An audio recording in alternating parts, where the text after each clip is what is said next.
So now we're live. I'm just gonna send it to myself, and I'm gonna post it in the group chat. Okay. All right.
TJ's like doing the computer stuff. Jackson's doing something with a stick, and I'm eating pretzels. Typical. Yeah, pretty much. The usual. Oh, there it is.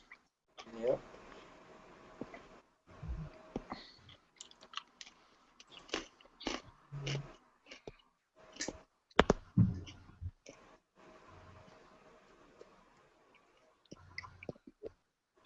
I'm gonna see if this works now.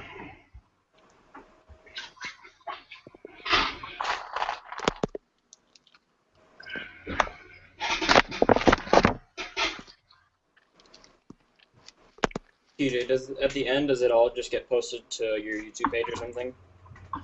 Yeah, I like auto uploads. Okay, cool.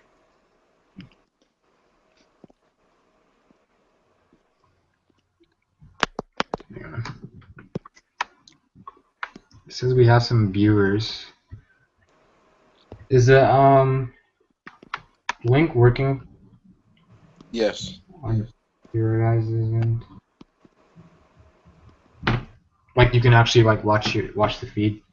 I'll check it right now. YouTube watch. Yes. It says offline. It's probably because it might be because you're on right now. Let me see. Oh, it does say offline.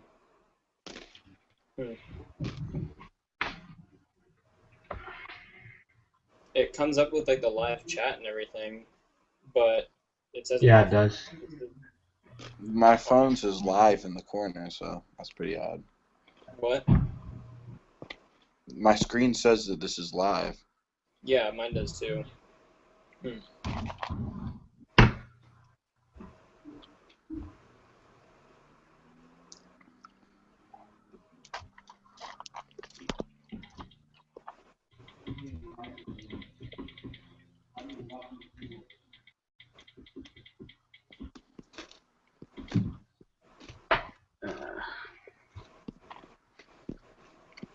Just refresh. All right, here it is.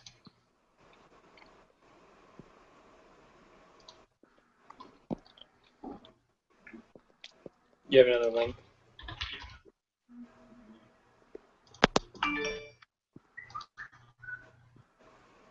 All right, Tim says he can see us. All right, yeah, I got it live now.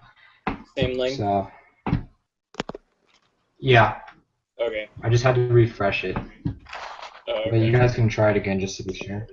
I'll make sure.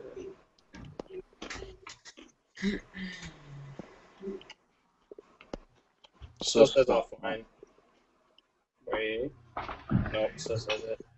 Let me try it on my computer real quick. Because I'm doing it on my phone. Alright.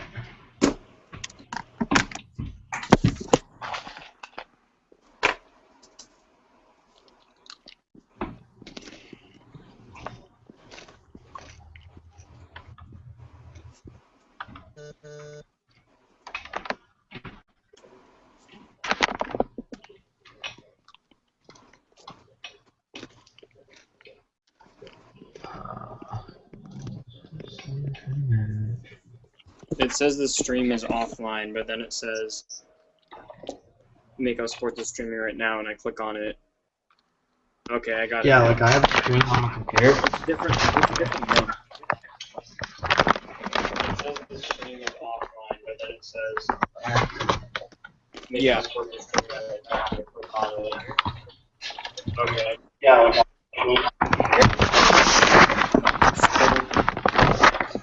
What we gotta do is send out this other link. It's yeah.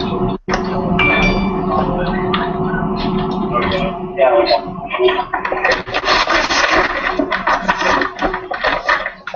Yeah, if you click down in the description on the YouTube video, it says copy link. Yeah. Mako, or TJ, you're getting a lot of feedback. Are you still running the other video? Am I what? Were you just running the other video of us? I have it on. There's like a live stream page on YouTube, and I have it playing right now. Yeah, I've got it. I'll send you it right now. Because there's a different link because you have to click on that. On my computer, I had to click on it. Okay, I got it. I'll send it. I don't know what it's doing. I got it. Hold on. It's like on my. I'm getting a lot of messages saying that people are on it, but on my cell phone I can't watch it. Use the link I just emailed. I normally text you guys. Oh, that works. Yeah, because the other one, it brought you to like a page where it said it was offline, but if you clicked on the link in the middle of it, it brought you to the actual thing. I don't know why. Oh, 11 people Alright, are watching yeah. this. That's impressive. Okay, so I'm gonna put that in my bio right now. Yeah, I'm gonna update it in mine too.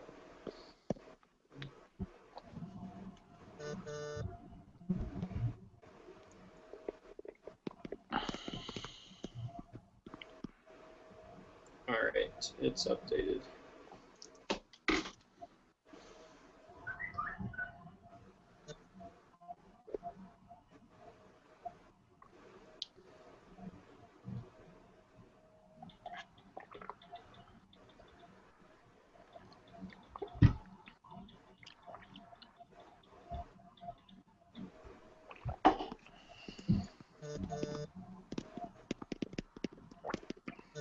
Okay, I just posted that. Okay.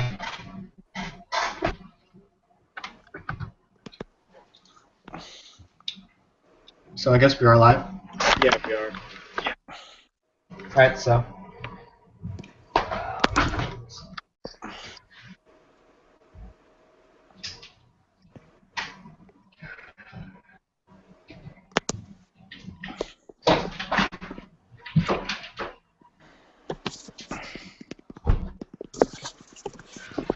Alright, let's see today's lineup. Alright, I think we're good. I'm trying to get this light. Alright, so yeah, it seems like the links are working right now for people. Okay, cool. Okay. I'm going to watch. Alright, so we got 10 viewers right now. Alright, guys. The stream's live right now. So 10 viewers right now, which is great. If you don't know me, TJ behalf Mako Sports.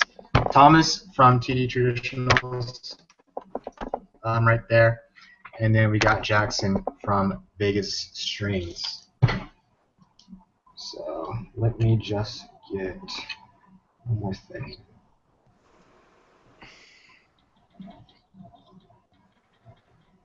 Alright. It's gonna be fun. Alright, so the first topic was brought up by Thomas, and he wanted to talk a little bit about fire threads. They're so sick. Yeah, That's all I got. They're just sick. got a couple right here. And They're so much fun. They just make everything better. Yeah, I like them too. I mean, they're a little pricey, but if you have them in the right head, like if they're strung properly, they're really nice. These are mine. This is my gamer currently. What's that, Mark 1? Mark 1 with the trad.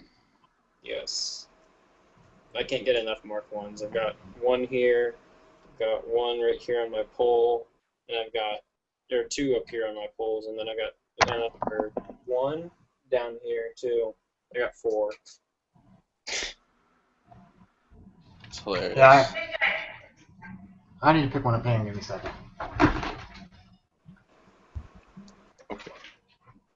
Yeah, fire throws they're great. They really just elevate the game. I'm a big fan of them.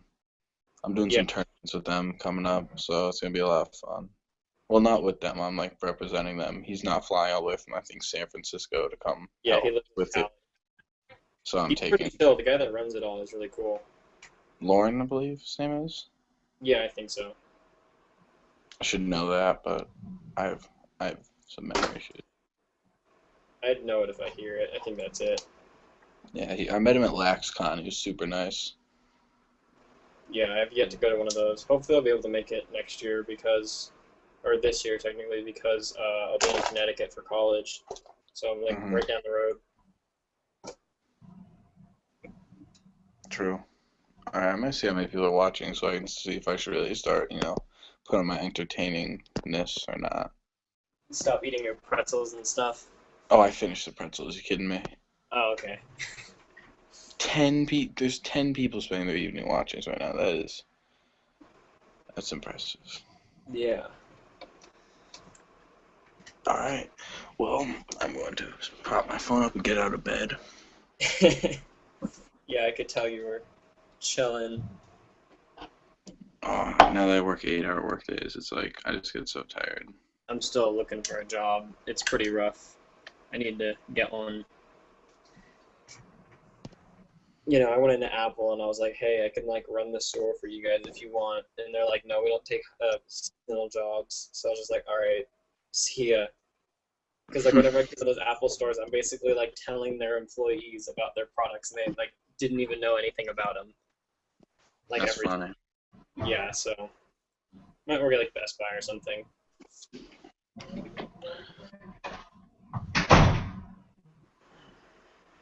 Still trying to get a perfect shorty pocket for the Mark 1s. I've got one for my pole.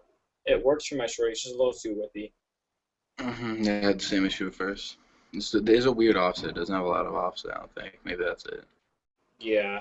I mean, basically what I was trying to do before is just replicate the centric pattern I use, or the centric, I don't know, but how I string it, and then just put it into this.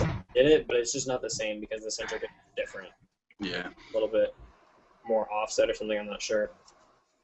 But if anyone's actually watching, I gotta know, are boat shoes meant for boats? Is that a thing? Are boat shoes actually meant for boats, or why are they called boat shoes? What's the deal with boat shoes? Is that just something I need to toss out? I love wearing them though. Yeah, same. But I need to know. It's been bugging me for a couple days ever since someone brought it up to me. I think it's boat shoe because the shape. Hold on, let me grab mine. Boat shoe because it's open. Boats are open. Yeah, that's a valid point. Yeah, I don't know. Boats are cool too for pockets. If you want to have views of boats, that's the way to go. Oh yeah. Definitions for cowards. Boat shoes are the comfiest shoes you can get, honestly. Yeah, they're like classy moccasins. Pretty much. I need to get a pair of those. I'm gonna need some in the East Coast. It's chilly up here. Yeah, for those early morning walks to the cafeteria, getting my breakfast, coffee. College life. Yeah, I'm gonna need that. Get a Keurig. Keurig. They don't let us have them in our rooms. I don't know why. Actually, I do know why. They told us because kids are idiots and light things on fire. They won't let you have microwaves in there because a kid tried to make the ramen noodles and he didn't put water in it, and he just let it run hot on fire. Jesus. Yeah. He also wasn't in clear mind. What's up, DJ? Alright, you guys ready? Yeah. Yeah, good. Alright, we're gonna go in and out between our today's topics and then also some of the Instagram questions. Okay, yeah, I've got a little bit of those. Let's see who asked. So it looks like Chris Peel asked, can you guys do a quick review or opinion on the shrinking Mark 1? Yeah, I got that too. I got that for LSMs specifically, is what the guy wanted. But honestly, it's probably one of the best heads out there right now. Like for price, value, and like how nice they're like. They're pretty well made. They're a nice, sturdy, like thick head. So that, and they're not too like heavy. I mean, they're not the lightest head out there, but they're still like $70, super sturdy, super light, or not super light, but like super. I don't know, just like the value of the head. Super something. What? Super something. Yeah, pretty much. I mean, I have Pretty- 4, and I'm like kind of picky with my stuff. I mean, I want a specific quality in all my heads. Works for LSM, shorty, whatever you need it to. Yeah, I'm a big fan of the Mark Alright. 1. Push it on everyone. It's not. I'm not one to push my ideas on other people because I think that's rude and bigoted. But one thing where I will suggest it to people if they ask for like what kind of head I suggest, something like that. It's definitely my go-to head. Suggest it's consistent. It's reliable. You don't It's even have not to. gonna break. Yeah. You don't have to ask what they like. You're just like, you play this position, okay, you try the Mark 1. Because honestly, it'll probably. Exactly. Fitting for any. Alright. Not many heads can play any position. Mm-hmm. So going into the Mark 1, some of you guys said it's like one of the best heads on the market. Yeah. For each of you guys, what do you guys think are the top 3 like overall heads in the market? I mean, I'm kind of like partial to some heads. Like I really like, so I'd probably say Mark 1 and the Centric are like my top 2.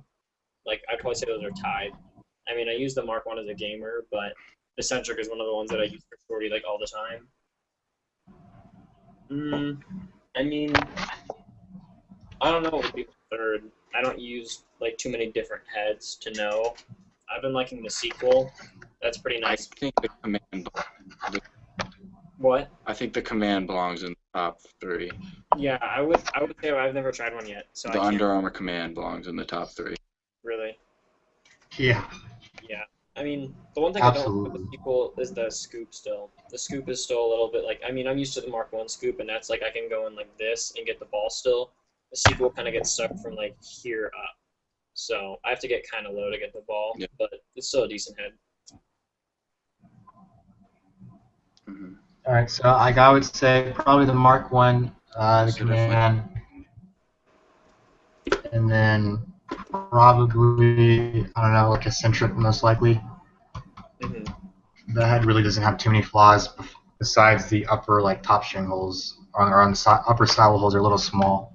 Yeah. I mean, But I that's kind of got pretty used to that, but I see what you mean. Maybe the Optic U. Optics I are put that up there, Optic U. everybody likes optics. I mean, Maverick in like the past couple of years hasn't made like a bad head. They have it. They really know what they're doing. I think ever since they came out with the metric, they've everything. And like the metric isn't even a bad head. Like people act like it's bad, but I mean, I used to have one my freshman year, and it was the favorite head I used like all the time. Didn't use anything else my entire freshman year. Head's a tank. Yeah, it is basically the tank, just like it's super stiff, really durable, and now it's super cheap too. So anybody that wants one, go get one. They're like what, $40? Yeah. Actually, All right. I have one. You have one? Oh yeah, Here. got the gray one with the trad.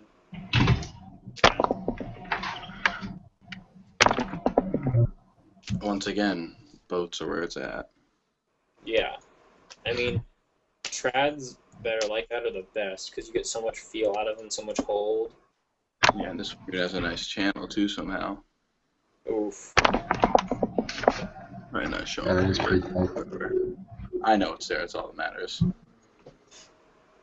All right. Let's see. Flexible shafts versus metal shafts, or at least stiff shafts. So like flexible as in ghost or flexible carbon fiber? I think I'd probably go with carbon fiber. Okay, because I would like the reason. So my whole like thought behind shafts are the most durable is my first priority. Then my second priority would be um, maybe I mean weight really isn't that big of a deal to me, but there's nothing else that like matters more than durability. Like I just need a durable shaft. Maybe like stiffness is kind of in there. Like I use the Redline Mark IV, and that thing like it flexes a bit more than any of my other like carbon fiber shafts, like my Epic one or like my Diamond Pro or my what is it, the Crypto Pro Diamond from Warrior. But the thing is like super durable because like when it flexes, it just like the hits bounce off of it, and like it's not so stiff that it's just gonna break as soon as it gets hit with a hard check. It like absorbs the impact. That's like all I use now. It's super light too. It's the lightest pull I've ever used, which is great. And I mean, carbon fiber is just getting stronger and stronger as a shaft material. So, I mean, you can't really go wrong with it. This is where I see it. Metal shafts will flex. You take a high slow-mo video of a good player shooting with a metal shaft, no matter what metal shaft basically, and there's a good chance there's going to be some bend in that shaft. All shafts are going to flex when you shoot hard, when you slash, when you hit someone. Why not have a shaft that is supposed to do that and is engineered to do that and makes that a constructive thing instead of a destructive thing? Yeah. So I've I personally have always recently, but in the past I was completely against it. But now I opened my eyes to it and I realize it's a good thing for the game. Mm-hmm. Yeah. I don't know. I've always liked the metal shafts. I just find I don't like a whole bunch of variation in my shafts with how flex and variation kind of come together. So Yeah. I feel like I just get the most consistency out of a metal shaft, or at least a shaft that's a little bit stiffer, or it's designed to be stiffer. Um, sure, I'm pretty sure like the impact stiffness or was it impact durability is probably a little bit better with a shaft that's going to flex. I mean, obviously that's like the case with what is it, the Maverick Hyperlight. I've been Yeah. seeing a lot of those things snap because they don't flex. Yeah. They're so Um, stiff. They're so like thin. They just snap. Which I mean, they're a great shaft. They yeah. look cool, but I don't know. Like my favorite shorty, because that's like my favorite pull is the red line, or maybe the C60 for like my backup.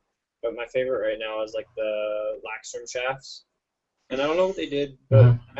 I don't know if you noticed this too. But did you, TJ? Did you get one of the? You have one of the Velocity ones, right? Like the prototype? Yeah. Yeah, yeah. Okay. And then do you have like one of the matte ones that they came out with later? Yeah, got one of those too. Okay. I have both of those too. Did you notice that the matte one was thinner? I noticed it, but I don't know if it was just one of them was like that. But this one seemed thinner than that one, like almost a third thinner. Yeah, it definitely has like a thinner feel in the hands. Well, I noticed this. Also, what was it? Also, it's clearly a lot stiffer. The prototype is.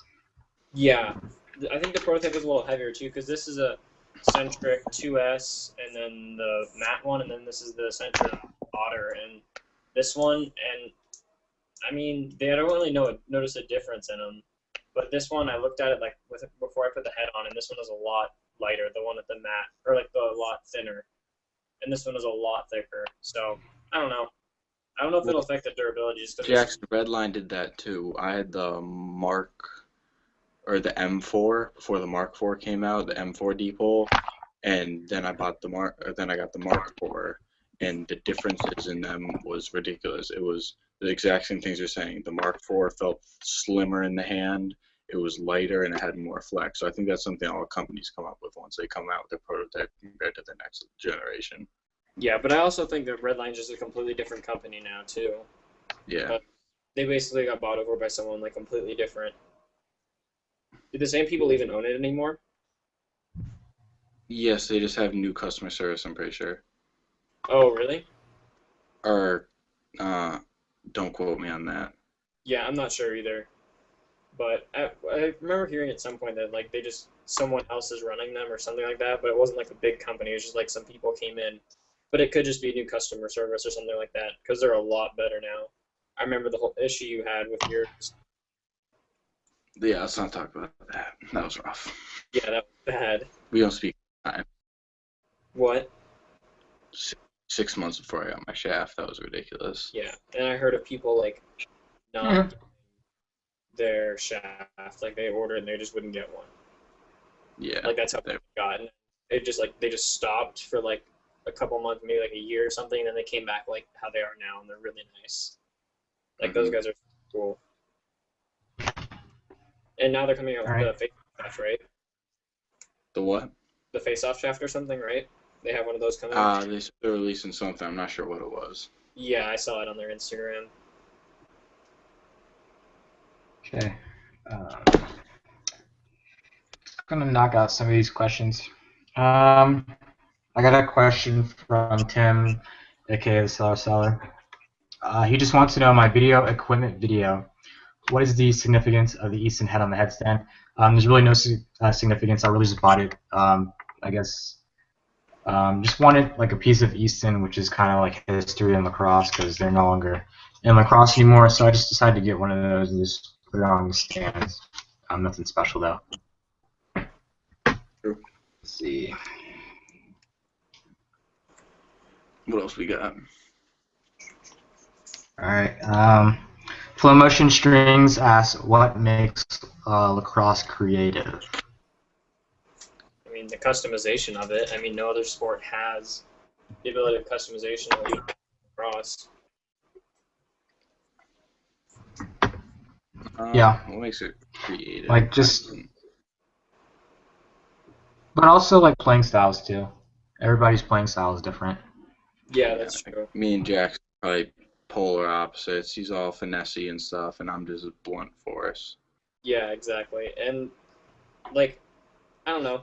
I'm small, so I can't. They both get the jobs done. Yeah, exactly. Like, just because I'm not big doesn't mean I can't play. Versus like in football, if you're not big, you can't play. Like unless you're that super quick guy that has the feet, you can't play. That's it because you're not big enough. You'll just get hit once and you're down. Versus in lacrosse, if you're just a different type of play, you're fine. That's probably one of my favorite parts about it. Because like some of the best players in your league could just be like the mid-sized guy that's just quick and has good hands.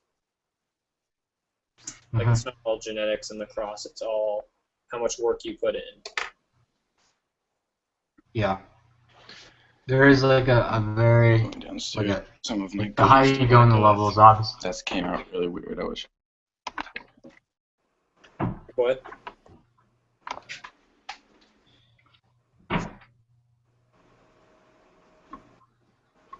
But what like the higher you go in your levels of lacrosse, like when you go from like high school to college, like it's starting to thin out, and there's more of a similar playing style where it's like, or a similar player profile where it's like most people are 5'10" and over, 150 pounds and over, extremely polished stick skills, stuff like that. Mm-hmm. Hey, quick opportunity, people watching. I'm gonna later on me giving out some of these or a couple of these. They're fire threads, the true temper ones. So keep posted because I'm gonna think of something, and then you'll get a chance to win some. Sorry for the interruption. All right. No interruption. That's good. I've got a question. How about how do you guys? Because I'm taping up or I'm fixing up my sticks right now. How do you guys tape your sticks up? Like, what do you do? Do you just like tape before each game, or do you like keep your tape on as long as it'll last? What do you do to your tape? Anything like that? I'm just let it die kind of thing. I'll do every couple games once it starts getting scrappy. But I don't really use tape, so it doesn't really matter. Like with the Mark IV, you don't need tape. Yeah. I just let my tape kind of sit around for a little bit, and then once it starts to rip up really bad, or it starts to tear or get holes in it, that's normally when I swap it. Yeah, I can't do that. I'm like super specific with my tape. Like you can kind of see right now, I'm putting like I take wax, like the little tea candle thing, and I just melt them down until they're like, I can pull out the wick. Now it's just like a little puck, and I just use those because it's like a hard wax. And I tape up my stick, and then I put the wax on there so the water doesn't like destroy the tape when it gets kind of old. And I'll keep tape on there for like as long as it'll last. I mean, and if I get like a little nick in it or something, it's fine. But anything bigger than like a little nick, I'll replace the whole thing. I'm like super, because I mean I don't use a lot of tape, but in my gamer, this is all I use is just a couple inches here and that, just to kind of know where my hands are. That's basically it. But I don't know. I never really have to replace it because it doesn't get damaged. Yeah. Yeah, I'm not like, oh, I do keep my tape pretty similar. I try to. I normally just about always do a donut, just because I like to I like for my hand to stop before it slides off the shaft. I can't stand that. And I have just a couple inches of tape going up. And then one thing I learned from Ross, I have like a little knob here, kind of where my hand stops. But with gloves on, it's like the perfect fit. So your hand is like your hand just really sticks in that spot. And I got, the typical like shooter ring right here. And then one thing I've done since I first started playing, I got this from one of my teammates a very long time ago, but just like 2 rings here, and then wide enough space to put my middle finger right in the middle. It gives me a really nice grip on my stick. It feels nice. I used to do that. Now I just do. I'm really simple with my shorty. Put like a little 4-inch long here, 4-inch, 3-inch long piece here. That's all I need. Just because I don't need a lot. But I'm no shooter. My main is LSM. I just do this for box. All right, let's see. Okay. Tim just asked another question. Hold on one second. If you can guess how many shooters there are in this bundle, I'll ship you out some fire pads. You know someone's going to go back, pause it, and just look So, through. get a good look at them. Yeah, I gotta count them now. It's gonna suck. Well, if my guess is correct, you got, like, what, a package of 30 or 50? Don't ruin it. Don't ruin it. Don't be smart. Don't be smart. Don't be smart. I mean, really, It's enough out of you. how funny would it be if I just nailed it? We'll just let them. All right, let's see. We'll see if they get it. You can just text me what you. All right. All right, Jackson, you got a question from Tim, aka the Seller. Tim asks, Jackson, did you change your stick setup when you played box, and did you take anything from your box experience back to the field game? Okay, so, I mean, I never really, like, play shorty. I've been in LSM since my freshman year. I switched from mini to that, but I always have, like, a couple shorties because I'm a stringer and stuff. I basically always use the same thing, just because I set up my setup for box, and then whenever I had to play shorty, I would just use it. So it's just the centric with this pocket that I've had in it. It's it doesn't look baggy, but it moves around a lot. And then the Lax shaft lasted me for like a year and a half now, maybe, or just like a year-ish. But, I mean, box is definitely something I think everybody should do because I took away so much from it. It's ridiculous. Like, I used to be really timid when I got the ball, and I just like afraid when I had the ball. Like, I didn't want to get hit or anything, but now I'm just like, I'll take it, do whatever I want kind of thing. Box is something I think everybody should do. Like, it helps the game so much. Like, anybody that plays box, you can kind of tell. Okay. Yes, That's a really good question. Partake in lacrosse every fall, and I switch my sticks for box, and I restring them differently. Actually, I might use a Mark 1 for box just because it just has a great face shape for it. Well, yeah. That was if I can get like a good box. Yeah, so that doesn't matter. But yeah, I took away a lot from box. It definitely changed the way I looked at the game. My inside finishing just went up 100%. Yeah, especially like moving around at the ball, like looking at how like the goal in box is so tiny compared to like, because you got this goalie that's covering up like 85-90% of the goal at all times. He doesn't have to move, and he's already covering it all up. Versus like a field goal is so open, like box to field, it's just like ridiculous. Like you think, how do you not score? you just kind of look at it and you're just like, this looks so much. So it's just like, and having extra room in field compared to box, like once I transition back, it's just like, oh wow, like the one downside was I got used to playing in box where I could just kind of like corner the guy and then take the ball from him because he had nowhere to run. But in field, you can't really do that, so you just kind of gotta transition back to that. But other than that, I mean, there's no downside to playing box ever. I mean, it keeps you in shape because you never stop running, and it just like lets you know the game better. Your lacrosse IQ goes up a lot. Okay. Let's see. Question from Alex Garcia, 2525. He says, in your opinion, is traditional or mesh more consistent? Like, which one do you think, I guess, is more consistent? I would say mesh, just because it's literally it's manufactured to be consistent. I mean, String King's whole thing is being consistent. Traditionals are consistent for the most part, but it's like you have to be good at them. There's a difference between like, I don't know, it just depends on how they're done, because lots of traditionals are very consistent, but most mesh pockets are consistent. Yeah. If it's for traditional stringer, predominantly. What happened? Yeah, I can say that a properly strung traditional can be as consistent as mesh. Yeah. I think it can be as consistent as mesh. It just has to be strung like almost near perfect.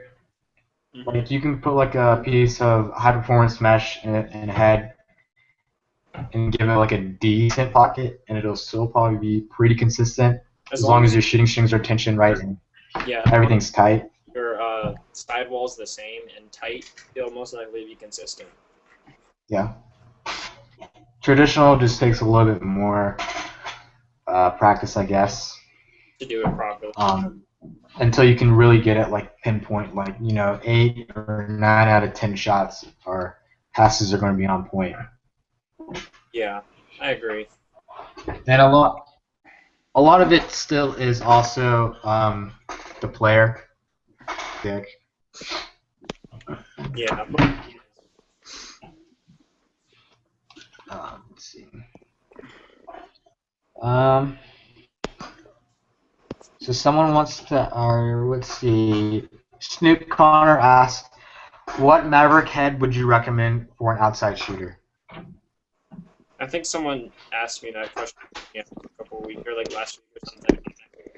I would say, I mean, I don't do too much outside shooting, so I'm not really like well versed in this, but I would just say Centric probably.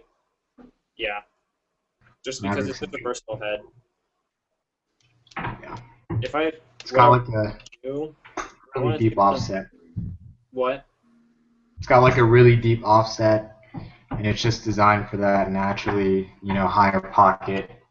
Yeah. It's just going to allow you to crank really, really easy. Yeah, I agree. G3 Ultralight. That's honestly probably the best one. I think that is. Looks like. What was that? Was that G3 Ultralight in that Centric? What was that, Thomas?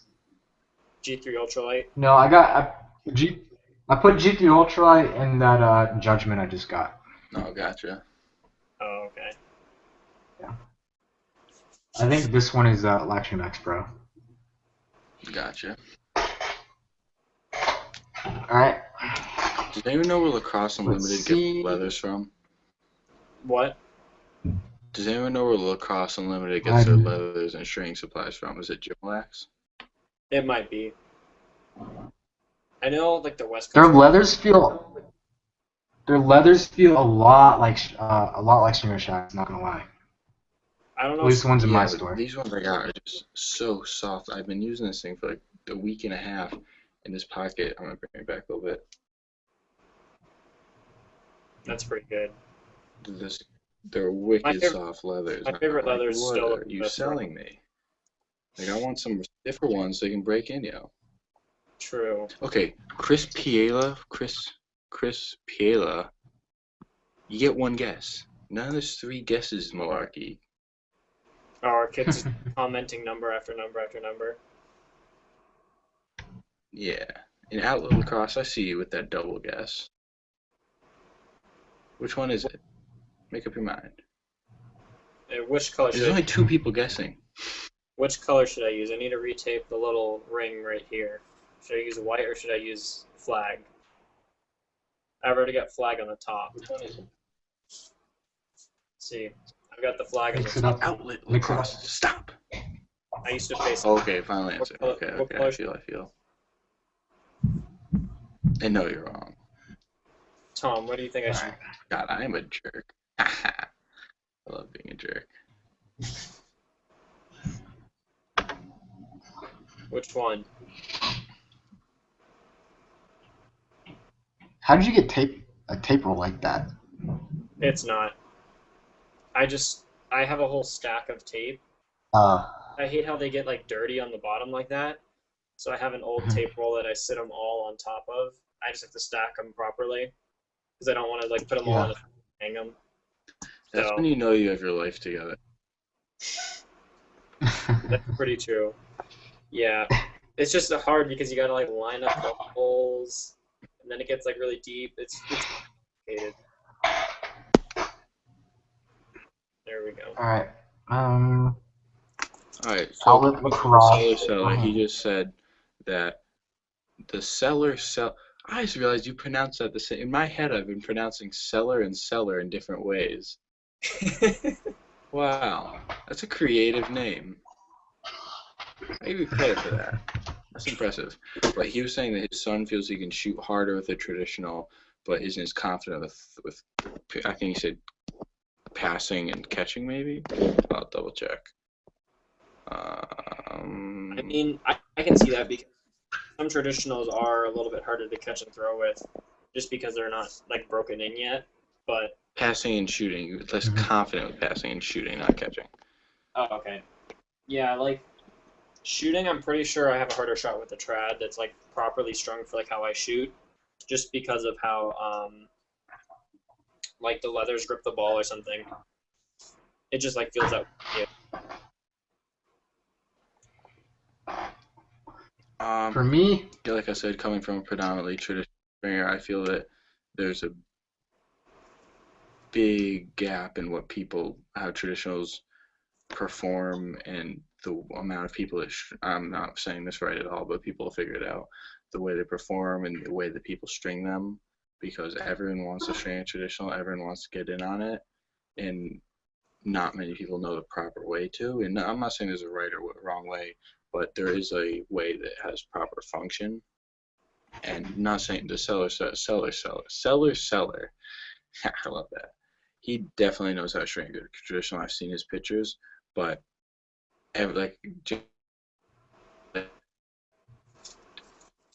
his son finds that traditional that suits his style. That might be a pita for a little more consistency with that tighter center track for the ball to roll down. Some people like the O channel, the wider, that trad X for the wider feel, so you get more hook on the ball. I like the 6 diamond or 5 diamond classic trads. Just that's what fits my play style. And until you figure out which one of the traditionals works for you, you're not going to be able to really fully understand the capacity of a traditional. If my rant made sense. yeah. For me, my happy medium on traditional is a single twist pita. I just find like it has like stupid amount of hold, and like how the pocket really moves with the ball.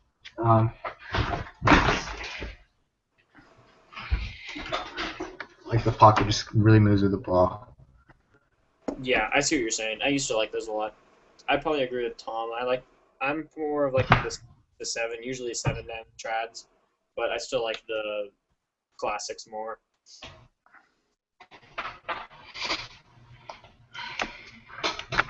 Yeah, but you're right, TJ. See, Single twist pitas just have dumb hold. I know. Oh, I just said It's dumb as an stupid. adjective. That was. Why did I say that? God, I hate myself.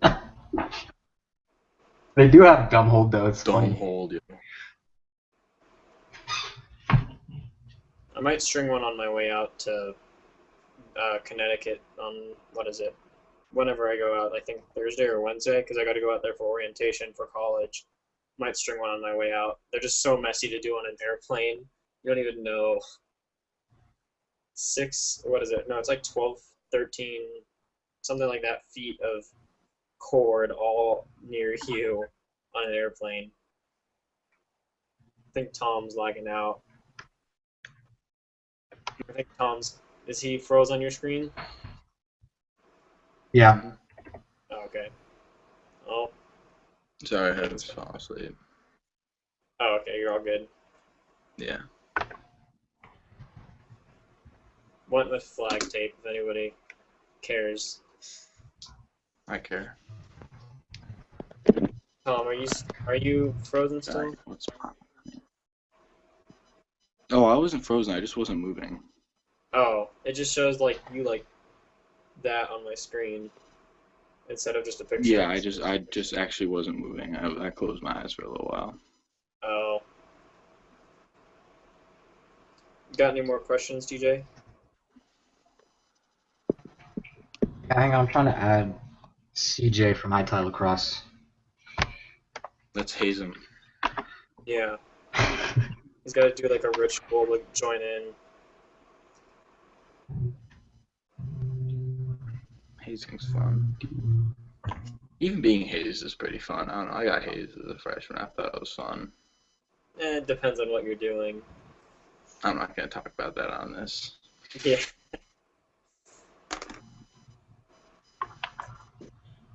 Actually, I probably shouldn't have brought that up at all. Alright. Let's see. Oh, they're probably from the seller's seller. There probably isn't any difference in the throwing and passing consistency. It's all psychological. I can see that. That's a very valid point. Yeah. This I mean, much to some moving extent. around in this, it feels lower your confidence. What's going on?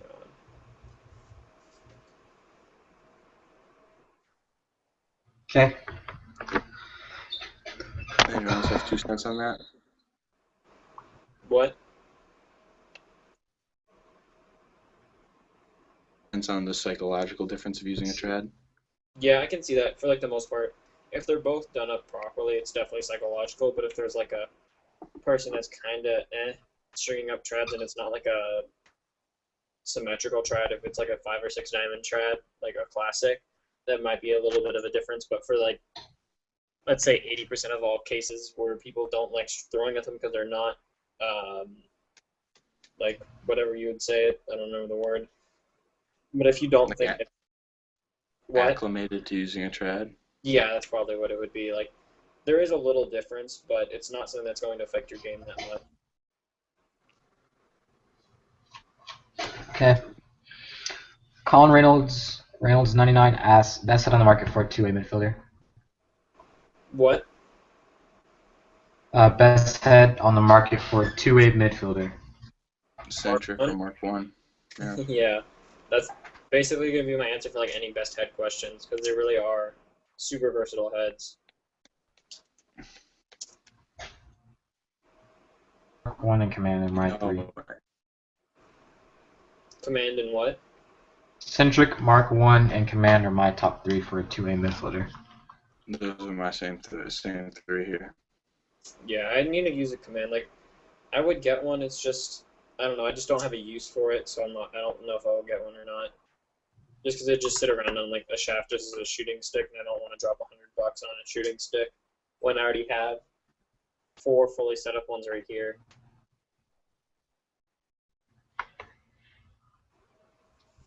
Let's see. Have either of you guys used the Phantom thing? What's the Phantom? Not yet. Is that the pocket thing? Yeah. No, I've seen it. I used it at LaxCon. It's pretty cool. Oh yeah, you told me about that. That's like the intro level one, in my opinion. Really? Is it like? Does it feel weird at all, or? Yes, it does. It feels like a rock. Really? Is catching hard with it, or is it like kind of flexible? It's hard as a rock. Really? But that might have been a prototype too, so. Yeah. He goes back and forth in 2 sticks in a game to shift and box. Yeah, so definitely if you're going from a trad to a mesh pocket within 1 game.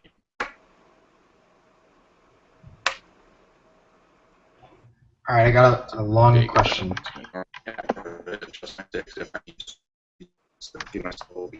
Switch.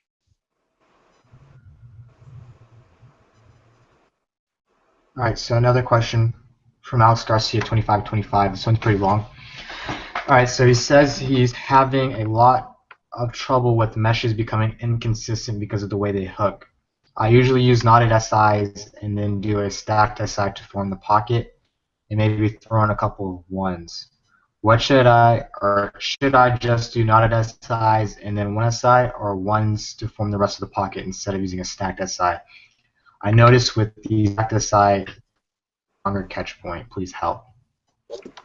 Honestly, I think that those kind of issues are all player to player, because I don't use any set of like interlocks or whatever they are. I just use, what is it, like SIs, stacked SIs, and ones is basically all I use. And then like the occasional one where you do it in the 10 time in a row and stuff like that. But it's all just kind of preference. You just got to keep working with it. It took me, like, I usually get pockets pretty quick, but like dialing this thing in, it took me, I think, well over a month to get my perfect pocket. And that just took like restring the whole thing, go outside, throw with it once, go back inside, and just keep going over and over again. Yeah. I would do something like that. I know shooting things is distributed ahead. What?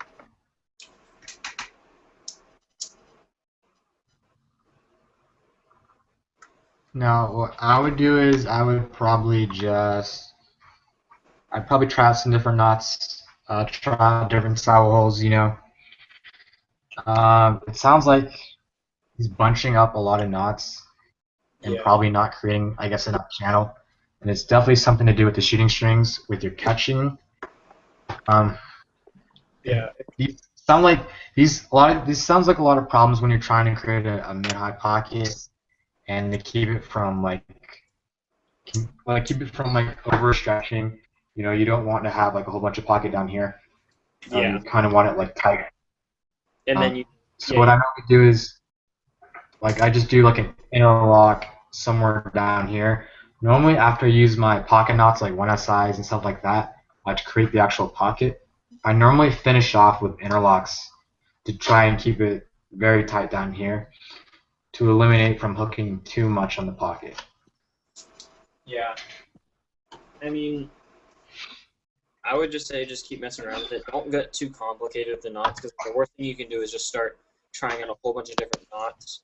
Most of my pockets end up being almost every other one, except for like where the pocket sits, like right here. Like this is mostly just every other one, and then it just kind of a couple in a row right here, and then just every other one the rest of the way. Keeps it from like bunching and stuff like that. So just keep experimenting. Don't give up. And don't ask for patterns. Usually, I won't give them to you ever. Yeah. I'll just say something along the lines of, "Oh, I'd be glad to string one for you if you'd like." That's about it. Because I don't do patterns. Yeah, that's something we're gonna talk about patterns in a minute. But I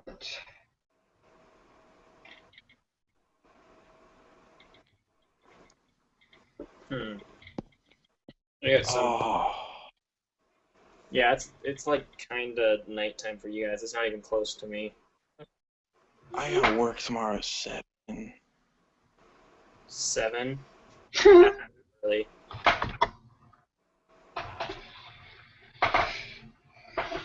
Alright. Alright, 17 viewers, that means we probably picked up a couple. You guys just get that text? Yeah. I'm trying to add him. Someone try and add him. I can't see how to get this. This is very aggravating. I'll try to add him right now. Let's see. Alright, hang on, CJ. Alright. So while we're doing that,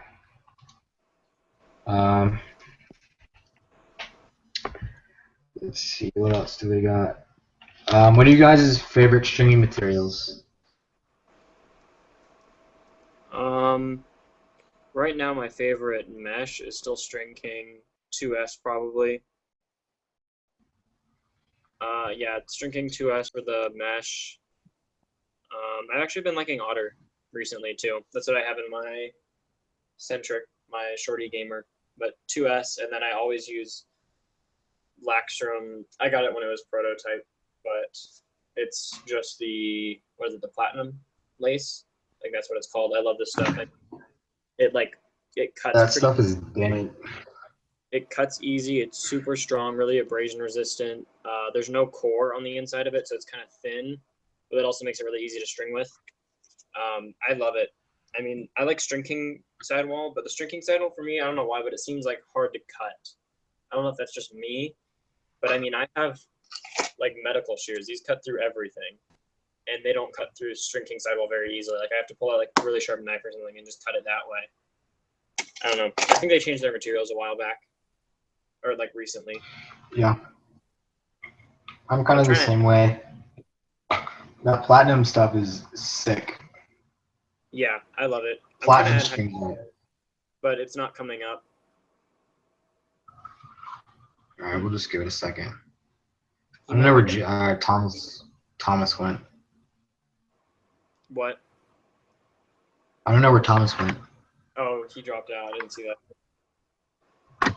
But for me, for mesh, I've been liking that Laxtrom X Pro a lot. I have it in like a lot of my sticks. Probably the majority of them. Does it stretch? Like, Yeah, it stretches a little bit, but for the most part, they fixed like all the problems that 5X had, like with the overstretching and stuff like that, where it and just how it was fast. It was really fitting. They yeah, did fix most of the problems. It still stretches out a little bit, but it's not as like aggressive like how it was on 5X though. It's okay. very similar to Hero Mesh. Yeah, see, my issue is that I don't like any stretchy mesh at all. So like I don't like any of the new meshes.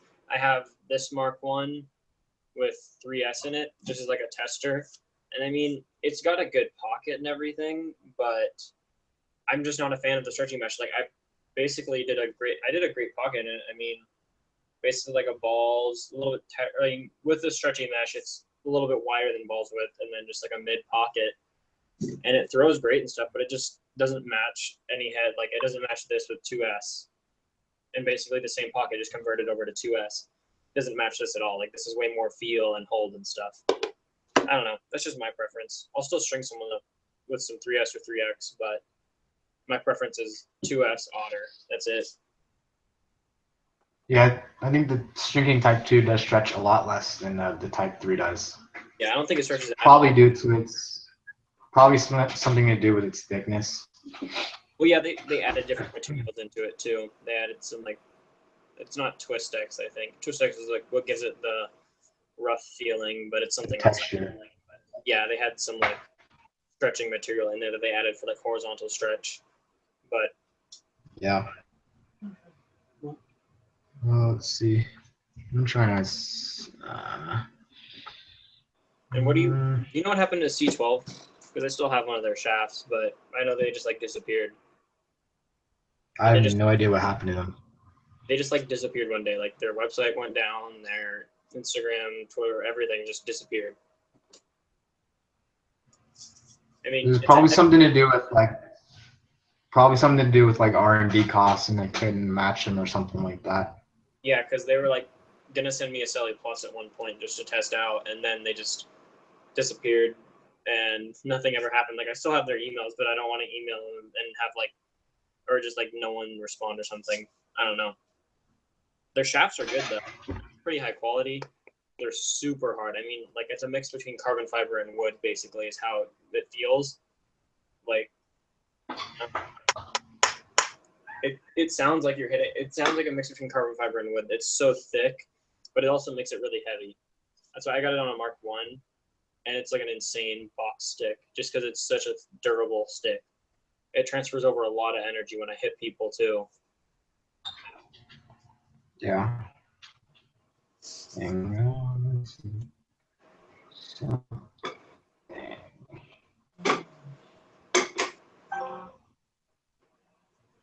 I tried to add High Tide, but it's not coming up.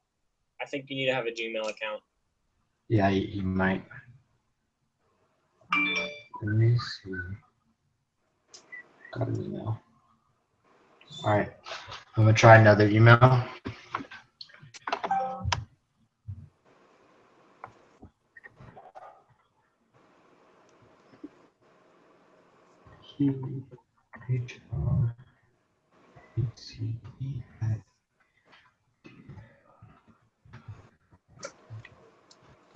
Have you used any of those headlocks at all? Headlock? Yeah. Oh, the throat thing? Yeah. Yeah. I did like a little review on those a little while ago. They work all right. It just depends on the extent of your head wobble. Like if you have a lot, it's probably not going to work like, that well. I mean, I use it more for keeping the, like if the screw holes get tapped out, because like this is like my head testing shaft. I mean, it's got a couple holes in it, but like this is the one that most heads go through, and this is a lot bigger. Like, I don't know, let me see. Where's the screw? Yeah, I've got like, the screws just wobble out of it. Hold on. Let me see. Like, this is just like a full-size screw, and I can insert it in and out like no problem. It barely like touches the sides. So it's like, that's what I use it for really. I don't use it for head wobble, because to get rid of head wobble, I recommend just putting tape around right here, like right below the screw hole that you're using, and then it stops it generally. You just have to figure out how much tape you need. This one actually, because I took my, what was it, my C60 I think, and I needed one in it, and so I because the plug just like came out one day, so I just stuck this in there, and I just had to I sanded it down so it like fits into carbon fiber shafts now, because they're thicker. It used to be a lot bigger, but I just cut it down, sanded it. It works now. Yeah, like it's a thing. Could it be improved? Yeah, probably. Yeah. I hate how STX did basically the same thing as them and just sold the shaft with it in it. And I don't know if they did any sort of legal stuff, but I was kind of like, STX obviously knows it's there because they can make a product and submit it out. Be like, sorry, we didn't know. So they obviously knew about it, but I don't know. That's just me. Yeah, I saw that thing, what's it called, the STX one. It had slid down in someone's shaft. That's scary. It slid down in it? Yeah, and the thing that's cool about the headlock is those little knobs on the top, so you can take pliers and kind of pull it out if you push it in too far. With the STX one, it's flat. The STX one isn't supposed to go anywhere else. If you're not supposed to take it out, it's supposed to be a part of their. I think the shaft was $175. I could not even. And my friend got that head or that shaft, and right above, because right here was a little dent, or there's a little headlock sign or a lock, and then right here there's a huge dent, and it was also bent from facing off. $175 shaft, and he's not even super strong. He's a big guy, but he's not super strong. He bent it. It was curved. Whenever he faced off, here's how you would face off, and it was curving up this way, a noticeable amount. Instead of it being here, it was maybe there. So it was a noticeable curve into the shaft. And for $175 for a shorty, that's insane to have that happen. Yeah. To be honest, I'm not very pleased with STX's current lineup. I think it's too much R&D on their what's it called, the helmet, the Stallion helmet. That the heads kind of got overlooked, which is why the Stallion 500 came out and had that throat problem. And the Stallion 500, it's an okay head. It's just, I think it's honestly one of the flimsiest heads on the market though. Really, that's the thing I don't like about it. And then they sent me a new head because it was part of that whole batch that was all screwed up. Yeah. I had one where I tried to put it on the Livestream prototype. Well, I don't know if yours is like this, but my prototype was thick, and it was hard to get head times depending on which brand they were from. And, yeah, I only use my centric on it. Like I just put the centric on there and I never put anything else on. And it's like a perfect fit. Not too tight, not too loose. It's just like a snug fit. But yeah, it is tight. Yeah, like it's a thick one. They did improve it with the $50 carbons. They kind of made the diameter just a little bit smaller, which is nice. Let's see. Questions. Yeah, the one thing with the headlock that I don't like is that I wish it was a little bit bigger because they like basically makes you use their screw that they give you, and their screw is like, I don't know, I just tore through it really easy. Like I was just using a standard like #2 screw or the STX one, and it just like tore through it, and I can't even use that screw anymore. So I just use standard ones. It just like fits super tight now. So I wish they'd make it so where you can fit like your standard #2 screws inside it. Self-tapping regular. You do gotta be careful though, because I use like some pretty thick screws, like bigger than normal. Like this is like a 1/4 inch screw. Why? I don't know. I just bought them a while ago, and they just fit like really good though. That looks really big though. Like I think when you screw it in, it does fit because like it sits on top of the plastic from the head. Yeah. So it probably sits like right next to the edge of like the shaft on the inside. Yeah, that's what I think it does. It drills like an enormous hole though. Oh yeah. So like I could see myself using those like the thing with apps. Like the thing with the headlock is the little pre-drilled holes are really small. Like if I went through one of these with one of these screws, it'd probably just strip it, and it'd probably open up another hole next to it, which sucks. It would probably like break it open. Yeah. And that was a real struggle. Like I have this, like I have my little Leatherman, so I can get some more torque out of like screwing it in if I just like turn it, and I can just kind of go like this, just to like give myself some more torque because it's either that or this thing, and I just put like with some rubber. I just put like these little nubs on there just to kind of screw it in easier. But like I can't get the amount of torque you need to put in a regular #2 through that headlock because that's what I just did, and it took a lot of force to fit. Like once you start getting a screw drilled into the headlock, like it'll start squeaking. Yeah, it's because the plastic gripping on it. Because it doesn't want you to do that. Let's see. Another question. So Chris Pula asks, best stick and mesh setup for each position. I mean, I don't know if mesh really affects it, but is he talking like full stick or is he talking like head? Yeah, I'm guessing he just means like a full stick. So LSM, I'd probably go with Mark 1, Red Lion Mark 4, and then 2S if that matters.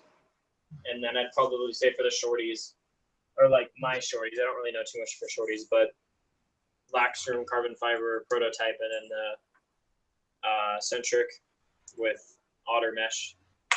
Centric U. I don't use any spec heads. I hate them. They're just too like they're not wide enough, and I'd rather have a head wider than too thin, especially because I'm going into college. So I just wanted to get used to it. After my freshman year, I never used it again.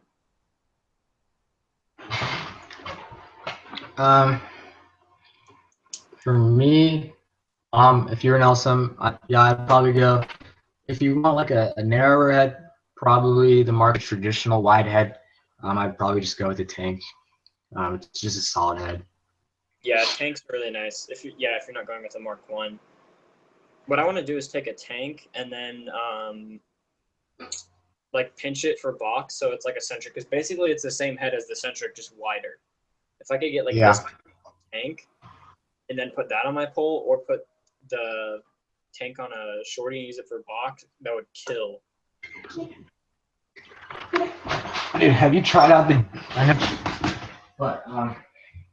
Have I tried out the what?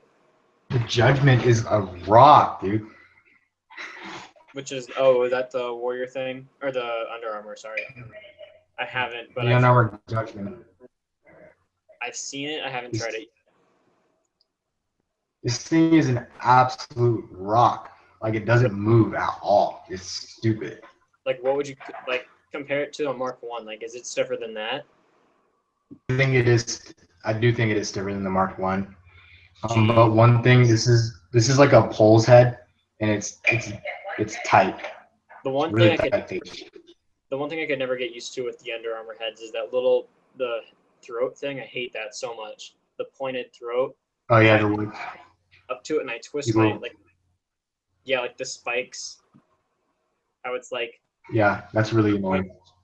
that's one thing I'm like, why would you even do that? That probably puts like more effort to do that because then you have to look at the stress of the plastic versus just putting on just like a straight all around like that. Like Mhm. unnecessary. Yeah, I think that's why they stopped doing it because the Command doesn't have this style of throw anymore. It's more of like a traditional, like a circular throw. It's a lot better. It's also a lot easier with that style too, which is weird. TJ, what grade are you a senior this year or are you a freshman in college?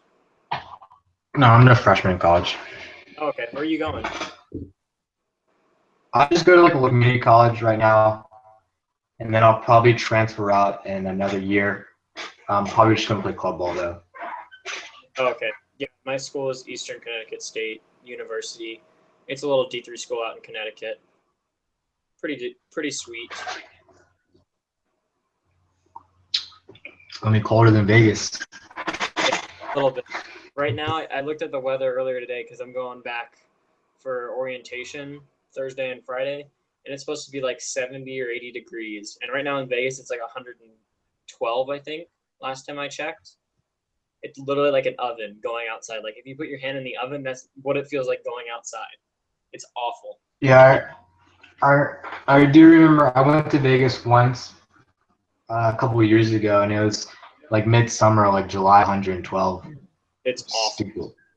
It's not even like humid. There's no humidity. There's no clouds. Yeah. There's no wind. It's just heat. Like I go outside in the morning and I go like get the mail and stuff, and like I'll just do it like right after I wake up, and I can't even open my eyes when I'm outside just because it's so bright. I'm just like, Yeah, it's just that dry heat. yeah, it's like humid heat is worse because it just feels hotter, but dry heat just like sucks the Yeah. out of you. Like if you go to like South Florida and it's 90 degrees, It's I will awful. tell you it feels worse than Vegas at 105. It feels My grandpa worse. lives in Louisiana, and I went to his house for like 2 weeks, and it was like the hottest summer they had in like years, a couple years ago, and it was awful. It was like Vegas weather with like 100% humidity, all like 2 weeks. Yeah. It's not fun. Yeah, like when you go, like you step outside, you can like rub your fingers together. You can like feel it on your fingertips. It's just. Yeah, you really can. It's ridiculous. All right. Next one. Value. How you looking the value price equipment we're starting to see more of in lacrosse with like Mark One dropping in at $70, and then the new Boomba stuff. Is that Boomba? Yeah. Oh, okay. Yeah, I recently saw them. I saw people talking about them a lot, so I kind of like looked them up. They look pretty cool. I mean, it's not going to be the best equipment for like, but for how much it's worth or like how much they're charging, it's going to be great for like the starter person or something like that until you can afford like the super nice stuff from like Maverick or maybe STX. I mean, my favorite equipment right now, I don't know, because I have the Rabel chest pad from like 4 years ago now. When he did that, it was like the white with like the red in the middle with like the hard shell, and then like the little things on the shoulder. It's like super thin. That's all I use. Like I was gonna go buy another chest pad, but then I thought about it because it's like all cracked and stuff now. I literally just like it like broke in a game, so I just like wrapped it in tape and then just kept playing. And I mean, I don't really need another chest pad just because I'm an LSM and I never get like hit in the chest. I mean, they're really like chest pads are becoming kind of obsolete because no one's really hitting hard anymore. Like they don't really do much just because everybody wants a thinner one. So it's like I don't really need to buy a new one, but I don't know. My favorite pads are probably Maverick, just because they're so consistent. Although the STX, I have the STX Stallion elbows, and those are really nice. Yeah, like for chest pads, like at my store, Lacrosse Limited Charlotte. Like our #1 chest pad is the Maverick M3s. Like that's just a solid pad, and for the price, like $85. It's so cheap. Like I was on. I think I paid 160 for my Rabel ones just because they were like brand new, super expensive. Yeah. But I Like mean, I was just looking. I've been kind of looking on the market for a new pair of shoulder pads, because I have like the original Nike Vapor Elites, and they really don't have like a sternum protector, and I really want one of those because I end up playing D midi, and you know how when there's a rotation you get stuck on the crease. yeah, and then you take the shot. Yeah. Yeah, that's how. Really That's don't want to get hit there. I took like a shot point blank right in my chest. Like I'm pretty sure that kid was just being an idiot or something because he drilled me right in the chest, and I was standing there. He was like on the right side, and like the goal's right here. I'm right here in front of him, and he just drills me in the chest. It like shattered the plastic thing, so I had to like tape it up. But I mean, it still works. It hurt a lot. It didn't really protect me at all. But I mean, I don't really need shoulder pads because I don't like. What are they gonna do for me? I mean, I'm gonna take a shot, but Mm-hmm. I'm either gonna get some like super thick pads that are gonna be like this thick to stop a shot and not hurt, or I'm gonna wear some thin ones that I can move around in and just suck it up. So that's what I do. I mean, what else are you gonna do? Yeah. Yeah, I think like the new value price stuff is pretty good. Like for the money, Mark I One's mean, probably the best that you can buy, bas- honestly. basically, like the Mark One is the competitor to the Warp, and I will take a Mark One over a Warped any day. Like there was a Yeah. kid in the league that used the Warp as a pole just because like he wanted to and he thought it was cool. But it's an Evo head, so it didn't really work very good for any kind of. That is a hard pulls. Like, oh my Yeah, I God, don't know that why. is. The kid never like hit anybody though. He was always like the one kid that he just kind of like poke and lift maybe, but not even like a poke. Poke with a warp or with an Evo, it's just gonna bend over Yeah. this. It doesn't have any like structural integrity to it. I don't like the warp. I don't know why. Like that's one head that I won't ever use. For a while I wouldn't use the Revos either, but I have or actually I don't even use the Revos. I use the regulator. I have that on my third backup, I guess you could call it, but it's just on one of my other poles. I ended up getting a good pocket in it. Most people can't get very good pockets in them though. That's what I don't like about them. And the regulator was meant to be an LSM head too. That's what I don't get. It's like it's super wide, hard to string. It's like stiff, but the plastic is super thin, so it just doesn't like, especially in Vegas heat, it does not combo well for any LSM. Because I like warped it in my first game. I just like poke checked the kid and bent, like the checks where like you poke the kid and then it bends over and like this part hits him kind of thing. It wasn't good. I say Mark 1. It's hard to find. It's not very common to have a head with like a really, really high quality plastic that's not going to fold on itself. Yeah, that's what I love about the Mark 1, just because it's a stiff plastic, but it's also thick. Like it's not super thin. Like, let's see. Yeah, like the regulator is thick. Yeah, like I have one right here. So you can kind of see like it's not super thin, but actually it kind of is. I mean, a lot of it is unnecessary because you've got like that super thin. This isn't thick at all. Like now let's compare that to this. Even this rail. The plastic is super dense too. Yeah, and this is just like this is stiff right now, but I'm in like a 76-degree house right now. If I go outside and play with this for 10 minutes, it'll be a noodle. I mean, look at this already. Mm-hmm. It's already wobbling around, and I don't like the throat lock. Throat lock does not help at all. Yeah, really it doesn't, honestly. It's like, more of a pain. I wish it was removable. Yeah, it should be. And getting a pocket in these sucks. Look at, I pulled it down. I had to pull it down 3. That's where my mesh is pulled down to. Is like the 3rd hole, right? Yeah, I pulled it down 3 holes just to be able to string it. But I ended up getting a really good pocket. It's like a baggy, kind of sits mid, and then the channel is what I like, which is like it looks a little bit tighter than it is, but it also didn't get as deep as I wanted, because I usually want the channel to go to about here, on my poles, but I couldn't get that. So I was kind of like, Yeah, like my regulator's in the other room, but it's pretty similar to yours. It is kind of tough to get like a decent pocket in those heights because they're so wide. yeah, you really got to crank down the top string. I literally, and it's really pointy too. I don't get that. Like, I don't know why you would make a pole head pointy, because like if you compare it to the Mark 1, this is like my perfect head. Like super, like the scoop isn't pointed at all. Like they made it and then they basically just cut off the tip and rounded it off. Because this thing, like, I can get ground balls no matter where I am. It's like a thick, dense plastic, super stiff, cheap. I can literally, like, I'm going to use this all summer probably and then just get another one because I can just, like, I already have black 2S. I can just restring this exact same pocket. And, like, I literally, let's see. Yeah, when I first got my Mark 1, or when I first got this one, I strung it, like, right before practice, tossed it on, swapped it out for my other, the white one because it was just on the black shaft, and I wanted to do, like, an all black themed stick, and I just strung this up, tossed it on, it was good to go, just like that. Didn't have to experiment with it at all, just because I knew it's like such a durable setup. I mean, this doesn't stretch, this doesn't bend. I mean, I really can't ask for anything else. Yeah. Like I know a lot of people when this head first came out, the Surgeon 500 or the Surgeon 500s, a lot of people were like, "Yo, this is like a solid awesome head." Yeah, but it has literally like the worst scoop ever. I hate the scoop. I had one for a little bit, and then I think I sold it because I just couldn't stand the scoop. And I can't stand it like college legal because I tried to use it in high school, but I couldn't. Like, I don't get why you would the have scoop a is like, head and then a college spec head only.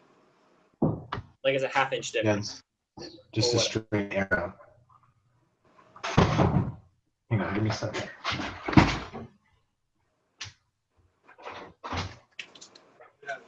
Hold on a second.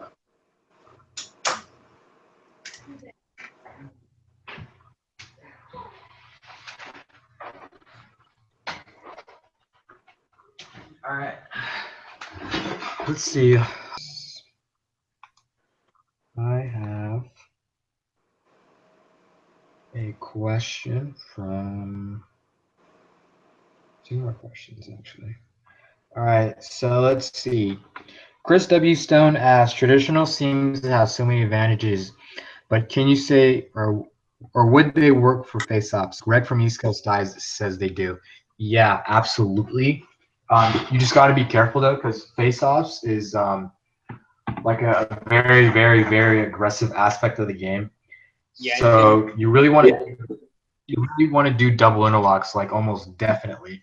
Yeah, because if the you don't, blocks will shift crazy. Yeah, because if you don't, it'll pull on one of them.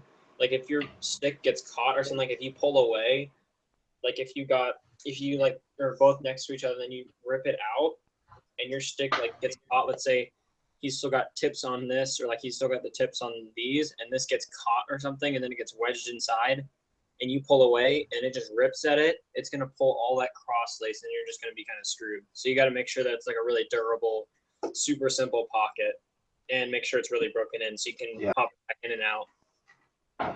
Yeah, that's one of the best things about traditional is just this.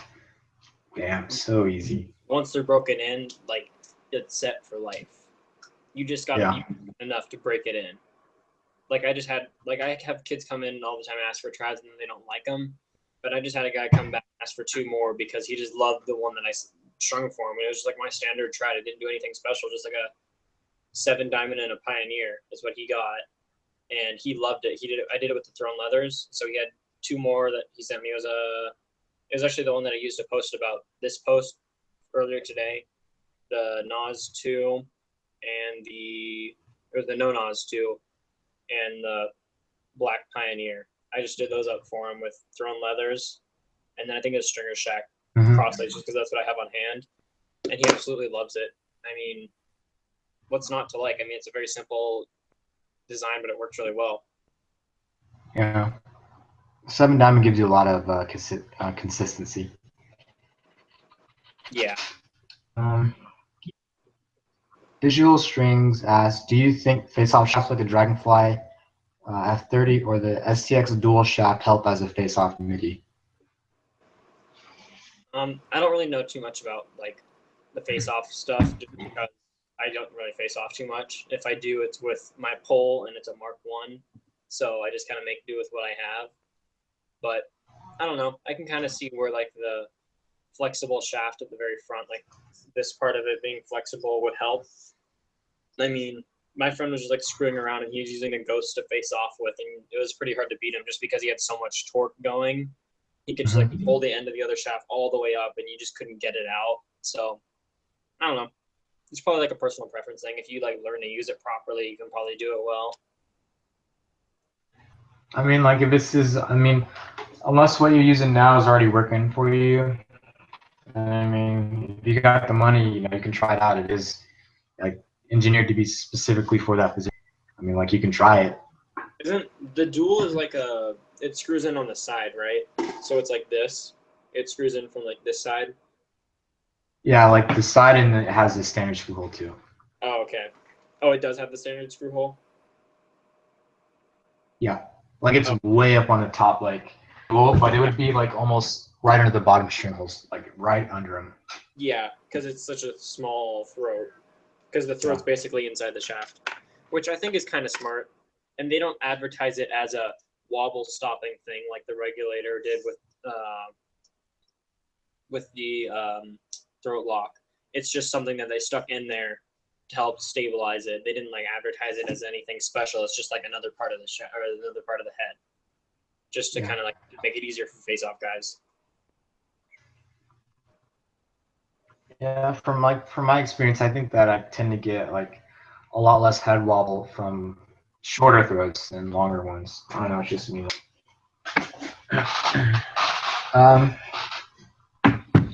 Let's see. Oh, we didn't finish that one question. We didn't finish that one question from before where they asked best setups.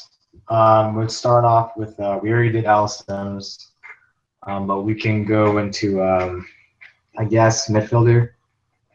I'd probably say like it really on like a mild light shaft. I mean, you want to midfielders like the workhorse, so you want to have like a durable shaft. Like this is a cut down Crypto Pro Diamond because I had two of them at one point and I cut down one of them. And this is just the blank side of it. And this thing does not have a single on it. And it's over 4 years old. I mean, this thing is taking and it still works really well. I'd probably say this or the Lax shafts for middies with like a centric or a command, I guess. Yeah, like if you're definitely if you play defense, you want that stronger shaft, like the diamond. What they call them now is the burn diamond. They just changed the name, but it's like the same shaft. And then the XL is like really strong if you play D MIDI. Just something that's gonna hold up. It's probably gonna be a little bit heavier, but it's gonna help you in the long run with strength and everything. But if you're an offensive MIDI, you might want something in the middle, like a Union, or I guess you could use an Apollo if you like to shoot from the outside, because it's so light. Yeah. Just shots like that. Are ices? Do they still make ices? They don't make them anymore, but you can still find them for a decent price now. Okay, yeah, because I have one of them that I just use for a shooting stick for like light sticks. Like I put the sequel on there occasionally, and it's very light, but you don't want to get hit with this thing. Like you want to run away because this thing will break, definitely. But I mean, yeah. Tom would attest differently to this because he said, I don't know if his team still does this, but at one point he told me that his entire like defensive line was using the defense version of the gate ice, and it was doing fine. Like their poles were using this, and they were all doing fine. So I don't know. It's kind of situational. I'll snap one of these in a game, and I'm not big, so I don't use it for anything but shooting.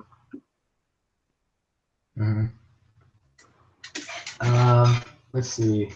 Attackman. There's two types of attackmen. There's ball carriers, and there's I consider like ball carriers and feeders kind of in the same boat, and then I exclude shooters. Yeah, there's like, well, I kind of make like three of them. I'd say then, because I'd say there's the crease guy that like can sit on crease and just finish with anybody on him. Like the guy that can catch the ball and then just move his hands quick enough to get the ball in the net and still take the hit. Then there's like the outside. Yeah, kind of like Yeah, a Will Manny or a Matt Gibson, kind of yeah, where you can like finish something kind of like that. but then there's like the outside, Something like that. and then there's like usually on the team there's like a one guy or two guys that are on the field at a time that can just like take the ball and run around and just like hold on to the ball. If you do like we do a play where it's just I think we call it Fiesta, where you just kind of like sit around, you just run around and just hold the ball so they can't score and you don't want to score if like they have a good face-off guy, so we just run around until time runs out. Like you always have one of those guys on attack too. Those are like the three different kinds of attack you always see. Yeah, like if I was a ball carrier, I would really just want to have the tightest face shape I could have, just get that natural hold. So something maybe like a Pioneer or Yeah, I could definitely say let's see. that. Pioneers are really Oh, good. yeah. I wish they would come out with the defense version because remember they had the Trailblazer. Remember they said they were going to that like a while ago, but then they just never did. Yeah, I have no idea why though. Yeah, I don't know. I mean, I guess because the Pioneers being so successful still. I mean, it's not a bad head at all, but I can't use it just because it's not stiff enough for me, especially in this heat. Like I just can't use it. I literally can't, just because it just gets too flimsy, and there's just no point in me using it. And I think it warps a little easily. Like I can't use it for facing off either, because it'll get stuck in that position. That's what I use the sequel for most of the time, is just facing off, because it's pretty flexible, but it's also kind of stiff at the same time. Yeah, like we've been testing the Pioneer. We're going to do a video on it soon.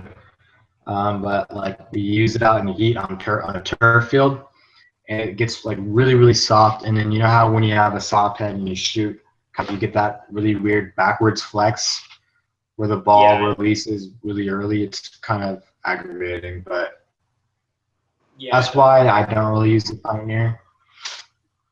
It's just it's not stiff enough for me either. I like to have almost the stiffest head possible without it being a traditionally, wide defensive head like a tank or something.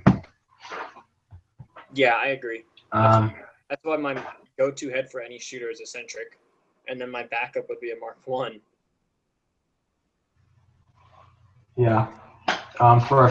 For a feeder, I'd probably go with a happy medium face shape, kind of in the middle, like an optic.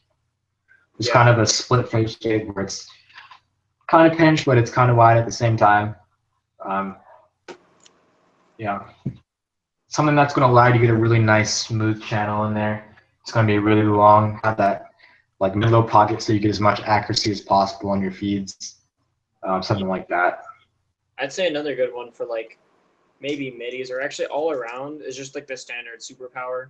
I mean, that head is still such a classic. It's good for everything. Like that does not. I like the original superpowers flex 1,000 times more than the new one. I hate how the new one's flex is weird. The limited edition one. Yeah. And I would never use them. Like, I had one of the white ones for a little bit, and I'm just not a fan. I don't like it. I mean, it's nice having more stringing holes, but they should have just done what they did, or what Warrior did with like the Nas, where they literally just took the same head and plugged in more holes. That's what STX should have done with the superpower instead of making a superpower plus. Because I'm not a fan of this at all. Like the scoop, I don't know. Like the scoop on the superpower was so simple. I mean, I don't know why they had the line going inside it. Like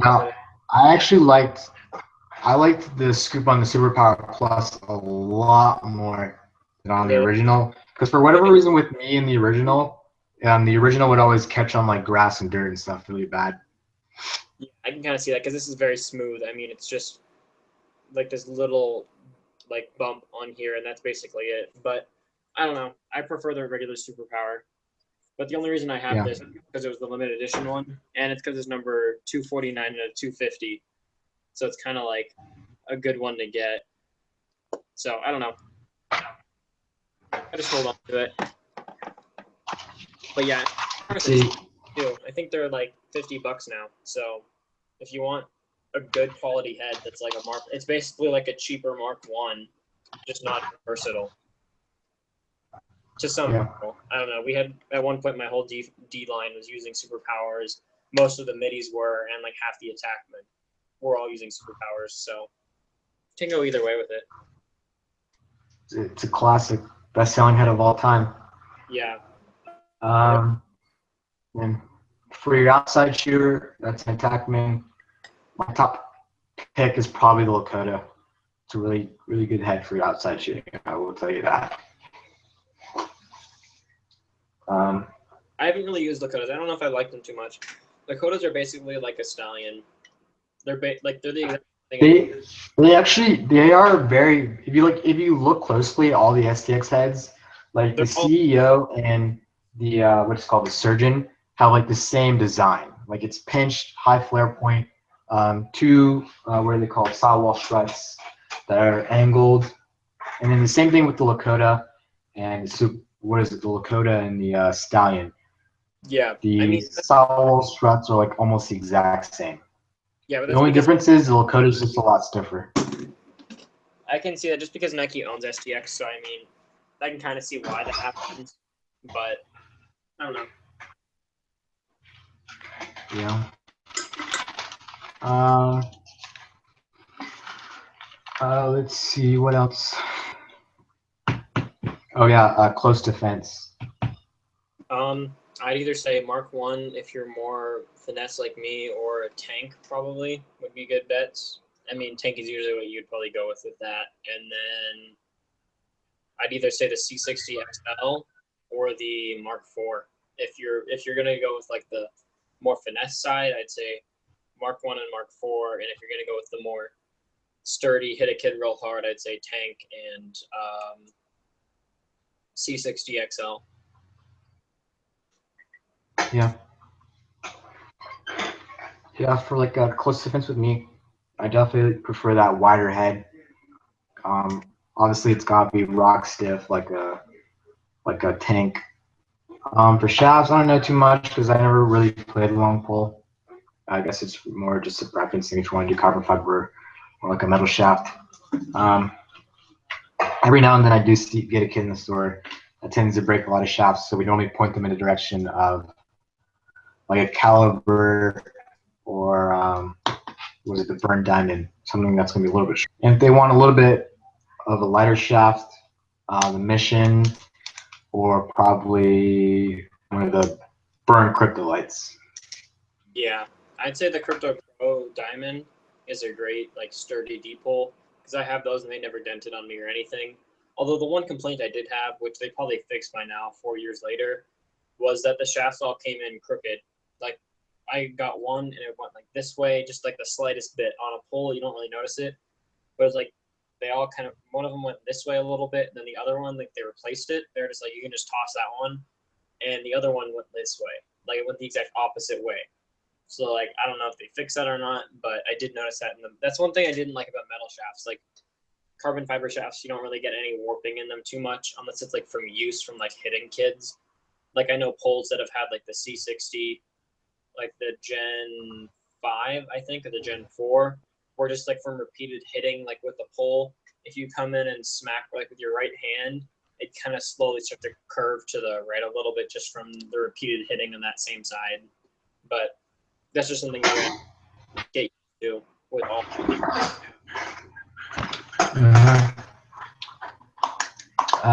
Let's go. Let me check if I got more questions.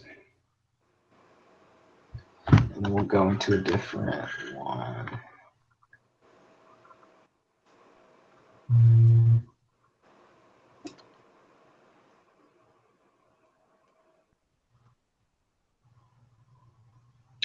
Let's see.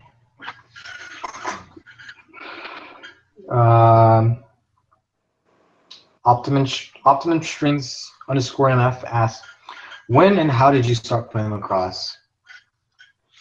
I started playing my 5th grade year because there was a camp done by some like local super small lacrosse thing because it was like super small back then. Just like, oh, come out, try lacrosse. We've got sticks and everything, and then I just kind of stuck with it. And now, what is it like? Long time later, because I don't want to do the math, I am now playing in college.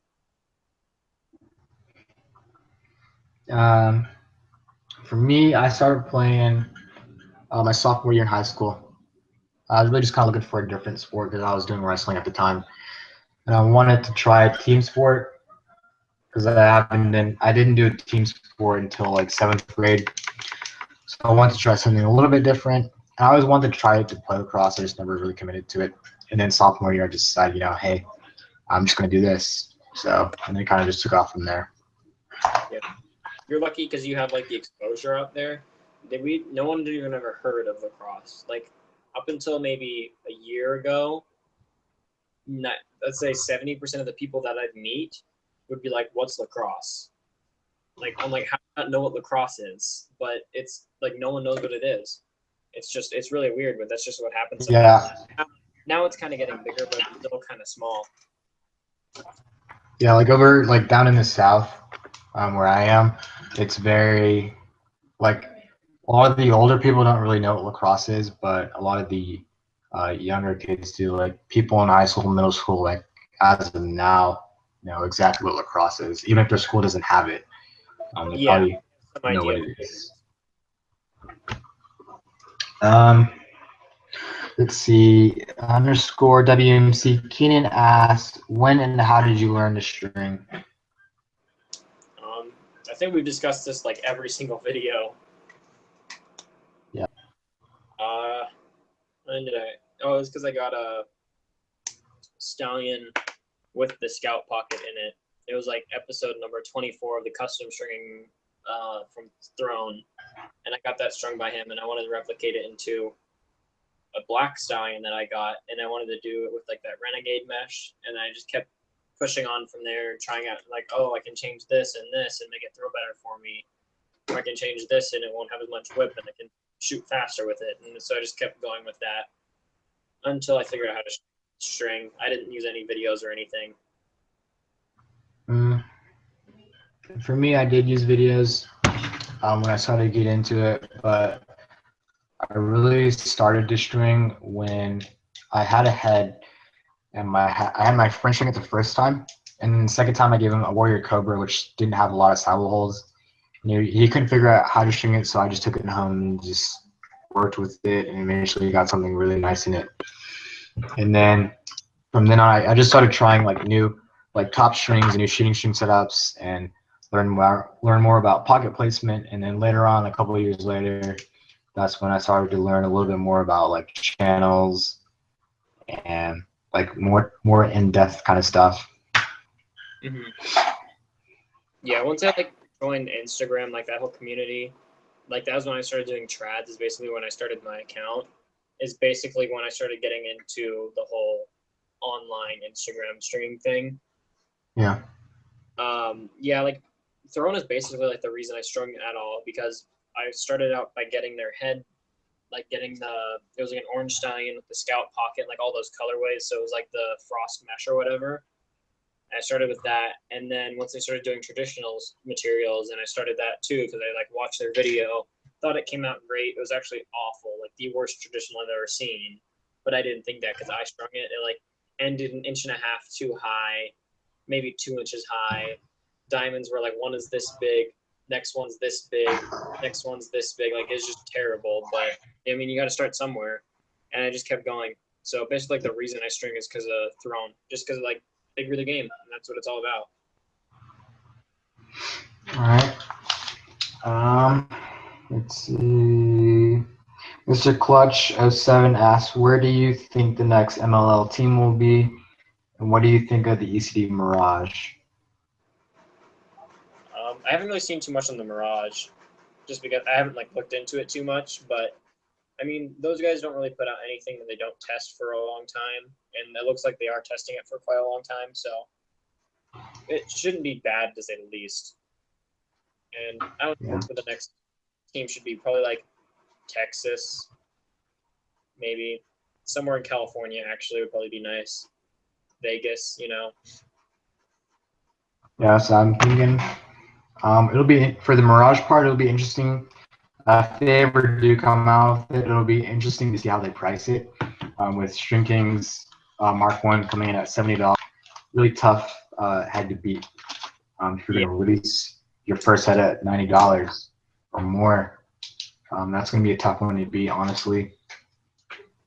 But I also think like the next MLL team will probably be in Texas. It seems like a really good venue. There are probably one of the biggest lacrosse states in the Midwest. That seems like a good venue.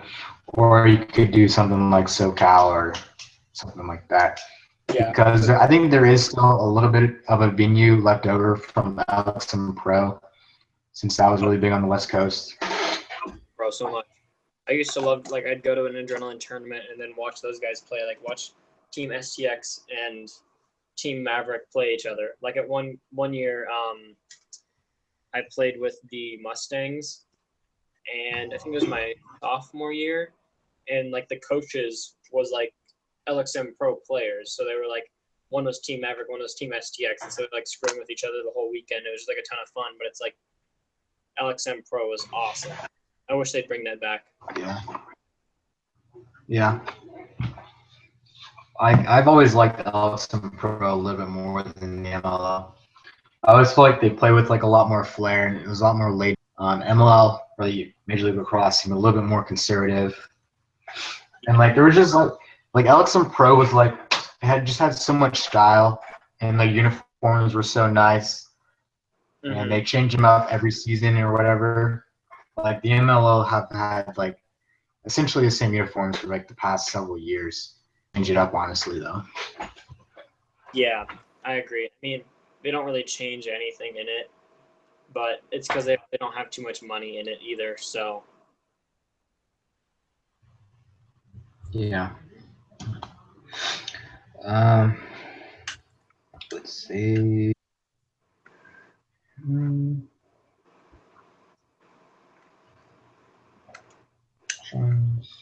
Do you have any questions on your account? basically like the same ones you've been getting. I can double check. Let's see.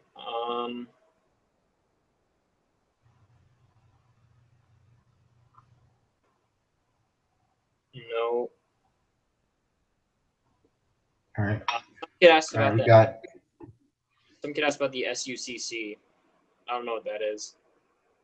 I don't know what that is either. I don't know. And then I asked him what it was, and then he just did LMAO, you're wild. So I don't know what it is or not, but basically we covered everything. Okay, so we got one more topic we're gonna hit on. What do you think of patterns? I don't use them ever, but I think everybody already knows that. I don't give them out. I don't keep them. I always string a head just like based off what I'm told that they need. I just have in my head what I need to go through. I don't need to have a pattern set up or give out patterns. I mean, it just kind of takes away from my business. I'm all about helping everybody, but there's a point where it's like I can't just keep giving out patterns every time I post a picture of a head because they like how it's strung. So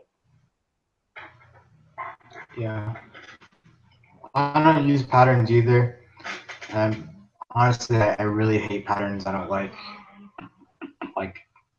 I don't really like patterns, honestly. It's really annoying though to get like 15 replies on something over time, and it's like people just want the pattern for this head. It's like you really just gotta learn how to string. it's like the exact same thing as like going into an LU and just looking at the heads, like looking at the pre-strung heads, and then taking a picture of like the sidewall multiple times, like make sure you got it all, and then like walk out of the store and not buy anything. That's basically what you're doing to anybody that you want a pattern from. If you want to, because I mean, that's literally like what you're doing. You're not paying for the head to get strung. You're just asking for it. I mean, I know it's all like you just want to string it yourself, but we put in the work to do the pattern or like the pattern to string the head. So we like deserve the credit for it. I don't know if I'm being too harsh with that, but that's just how I think of it. Yeah, I just don't think that they're that great. Patterns aren't really good for the game. It doesn't really teach you to practice trial and error with your sticks. Yeah, like I didn't use patterns. I just am today, so yeah. obviously I don't need them. I really like never used patterns before. I just never felt a need for it. Because like once you kind of understand, how to string a mid pocket, how to string a mid high pocket, or Yeah, how to string a mid low pocket, that's where it sets off. And then you kind of just fine tune it with your shooting strings and your channel and stuff like that. once you have the fundamentals down, you don't need patterns, and that's all you need Yeah. to do. Get the fundamentals, and it doesn't take that long. I guarantee you can look at the East Coast Dives video from like 8 years ago or however long ago that was. And looking at it, I didn't look at it, but everybody was like, "Hey, if you need help, look at that." So just check that out. Check out the East Coast Dives old video on stringing like knots, and you can just look that up, learn that in an hour, practice for another hour, and you can probably string very proficiently after that. Yeah, that's what I always tell people to do. I always say, if you really need a pattern, just go to ustream.com. If that's still not working for you, all I can say is go watch those ECD tutorials and Years ago. learn learn how to do all the knots and see how they affect your pocket, and then just from then on, just trial and error. Yeah, pretty much. I mean, that's what it always is. I mean, some heads that I've never even strung before, I'm just as like not well versed as anybody else, but trial and error, and it works. So I don't see why anybody else, like if I can do it, why can't you guys? I'm guaranteed I'm not the best stringer in the world. So if I'm not the best, why would you be asking me? Just learn on your own, is what I would have to say. It's just like, and that's going to make you more knowledgeable of how a stick works. Yeah, because then if your friend comes up to you and asks, "Can you string my head for me?" you can say yes instead of, "Do you have a pattern for the head?" Because like then you get into the issue of, "Oh, that pattern doesn't work for this head." Like, what then? Let's see. I think Tim just asked the question.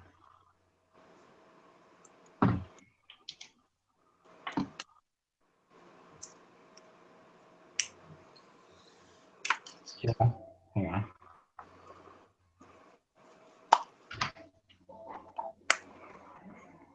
All right, let's see. Ross is bugging me about his question. Just give me a second. I'm gonna turn back on my computer and check out these YouTube questions. We also got another question from Tim.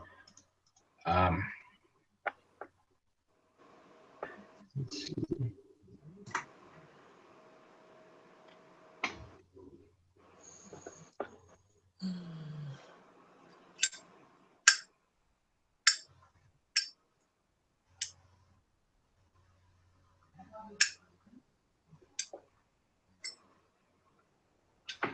All right, so Tim said that I want a pattern to compare what someone else did to what I came up with. I guess that correlates with replica pockets. I hate replica pockets so much. Yeah. Like, I see no point to them at all. Like, just because the person's good and you use their pattern, like, how does that correlate at all? That's like wearing, I mean, I guess that's how brands sell things. That's like saying, where some awesome football player, quarterback, let's say, wears these gloves. You wearing those gloves, no matter how well it's advertised, will not make you any better other than just giving you some grip on the football. They won't be any different than any other color. Like, none of that will affect you at all. Like, and stringing is even more like different because now you are dealing with how you throw and how you catch, and like these players like the Thompson replicas, how that's been going on. It's like the Thompsons are also, they've been going the same for years and years and years. You can't just come in and just start trying to do that because I mean it might work for a couple of you, but I guarantee you not all of you have the same playing style as the Thompsons. Yeah. And like mine, it literally best stick skills in the world. We're talking world-class stick skills. Like last night and the game last night, Game 7, LeBron James and the Cleveland Cavaliers beat Stephen Curry and the Golden State Warriors. in a couple months we'll probably see LeBron's newest shoe come out, and Yeah. a whole bunch of people are going to buy them and say, because like those kinds of shoe players, they're not really a stylistic shoe. It's more of like an actual, you're going to play basketball in these shoes. Like you're actually going to play in these shoes.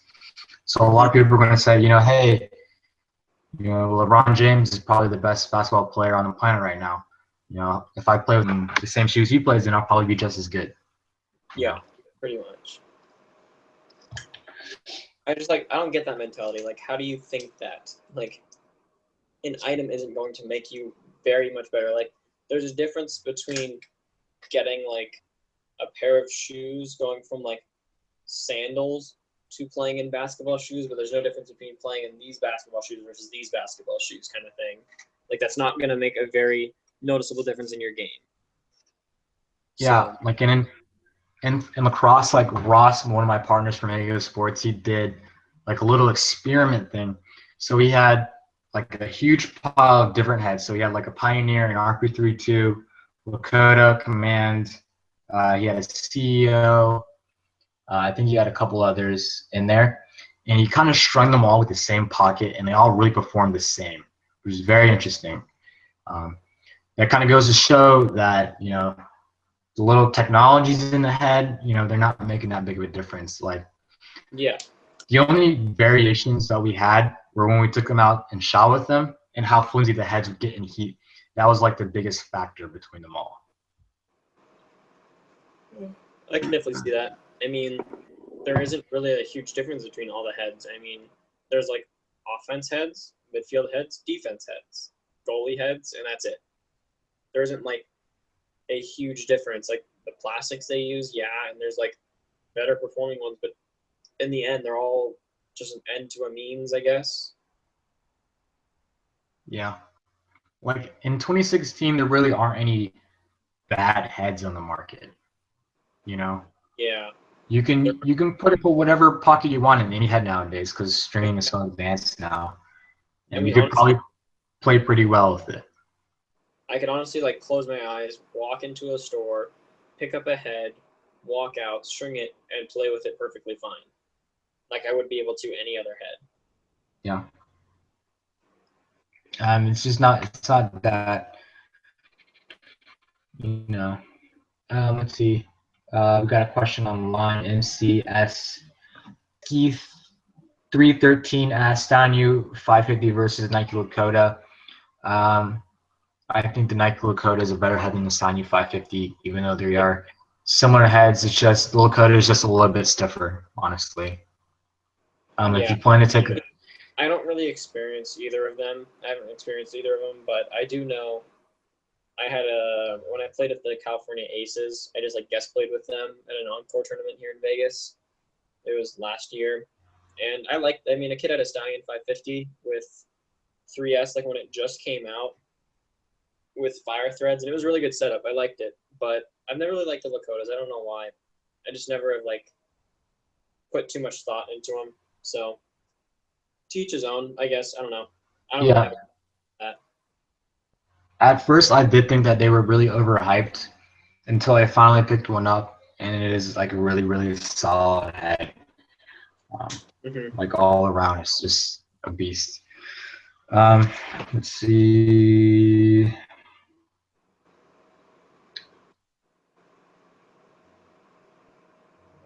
What I need to know is how do I, because I'm going to be doing this in a couple weeks anyways. How do you travel with a pole? Do you just check it, like just take the head off, check it, or what do you do? Because like shorties are easy to travel with because I just toss them in my bag. But like traveling with a pole, I've never done that before, so I don't even know how to. You just like check them separately with your bag or something? Honestly, I have no idea how you would ship a pole because poles take up a lot of space. Yeah. You used to be able to just take them on with you, but now all the new cabin spaces, they're all like separated. So it's like the bin is this big and you can't fit anything on the, like nothing above them or anything because they're just like really flush. So I don't know. I saw like on some, I think it was Lacrosse Hub Snapchat where they had like, it was just like I saw one of the pro players and he literally just had like a pull and he just had like the baggage like tape on it. Like, you know how they have like the little sticker to identify it.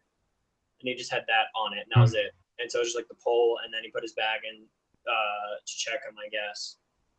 I guess that's the only way you can, I would assume. Yeah. Yeah, it's definitely tricky, especially if you're flying. It's definitely tricky. Yeah, and I'm gonna have to figure out how to do that. I might have to just ship them when I actually move in, because I've got 1, 2, 3, 4. I've got 5 poles. Like, I don't know how I'd be able to travel with all that. Just like tape them together and just, I don't know. Yeah, I know they are like really weird with some stuff.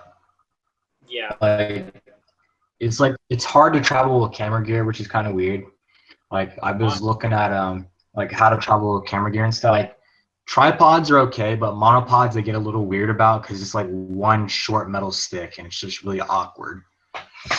Really? And yeah. I brought like I would bring like a GoPro through, and I would just have the GoPro on like one of my lacrosse straps if I wanted to bring a lacrosse stick with me, and I would just say it's like a selfie stick, and they wouldn't care at all. I think you just have to word it differently. Like if you just tell them I have a selfie stick in my bag, they won't care. But if you say I've got a monopod, they're gonna be like, "What is a monopod?" So Yeah. wording. That's basically it. Because I mean, these people aren't too smart. They're all mall cops, I guess. I don't know. I don't like the TSA at all. So Yeah. I mean they're there for a reason, but they don't it do is that. what it is. I was at the airport going to Denver, I think like 2 weeks ago, and I was just like, I always just kind of like nitpicky about it, like thinking in line, and I got like the pre-check thing. And they're bringing in all like the regular people right next to us, so it's like we were all going through the same thing anyway, so it didn't even matter what line you got in. And then there was 5 TSA people standing around in a circle talking. One person or 2 people running like the little thing where they check your pass and like your ID. So they had 2 people working, another like 3 people at each of like the 2 stations they had open to like actually X-ray your stuff, and then 5 people standing around. I was just kind of like, Jesus. I was like, you guys are getting paid to do this? I was like, where can I sign up? I'll take it. Probably over minimum wage too. Oh yeah, that's a government job, so you get good freaking benefits. Yeah, so I'm like, I'll sign up and do that. And then like one of them got out of the circle to tell the lady behind me to back up a little bit, and then got back to talking to his friends. I was just kind of like, ugh. Let's see. Check for any last questions right now. I wonder if Thomas got any in on his thing.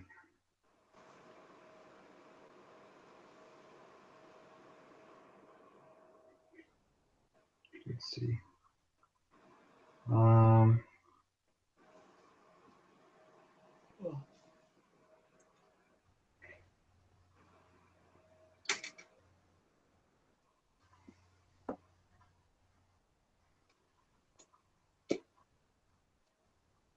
All right. I don't know if he asked this one before. Actually, no, he did. Yeah.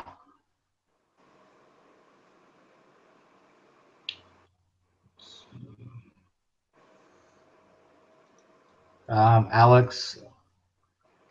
Yeah. Alex Lonzo asks, "What do you think of SCX's new memory mesh?" I haven't tried it out. So. Yeah, same. I signed up for that. I saw their email or the email they sent out saying you can get the free piece. I just put in my email for that, but I don't think it's for like a month or 2, so I have no idea what it's like. I've heard it's good, but nothing more than that. Yeah, we'll see if there'll be like a big contender on the market. Yeah, I don't know. That's not really where the big companies kind of fit in very well. It's the streaming market is definitely a small company thing right now. Mesh is not something most companies do well. Like only dedicated. Like honestly, the only big, I would say with air quotes around it is probably ECD, because they have since then like exploded and they now offer essentially everything. Yeah, that's true.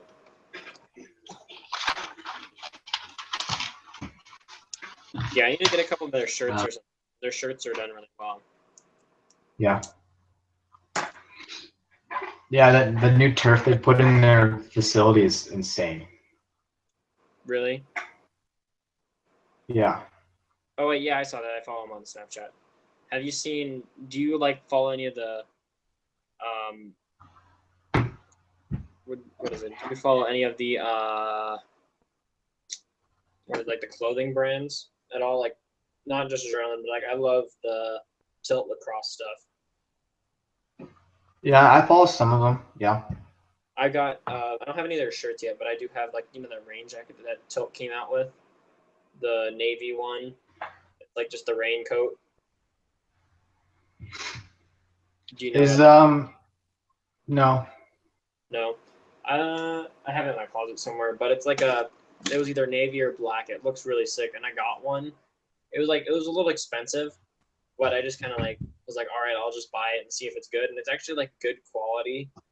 I mean, it's just like a nylon rain jacket or something. It actually looks really cool. It says like in a circle on the back. It says like in winning we trust, and like anything silver on it. Like it says tilt on like the sleeve right here, and it has like little lightning bolts on it, and they're all like anything silver on the jacket is all like reflective. So everything's like reflective, and you've got like reflective pull strings for the hood, and then it has like the coach's jacket look with like the brass all the way down it.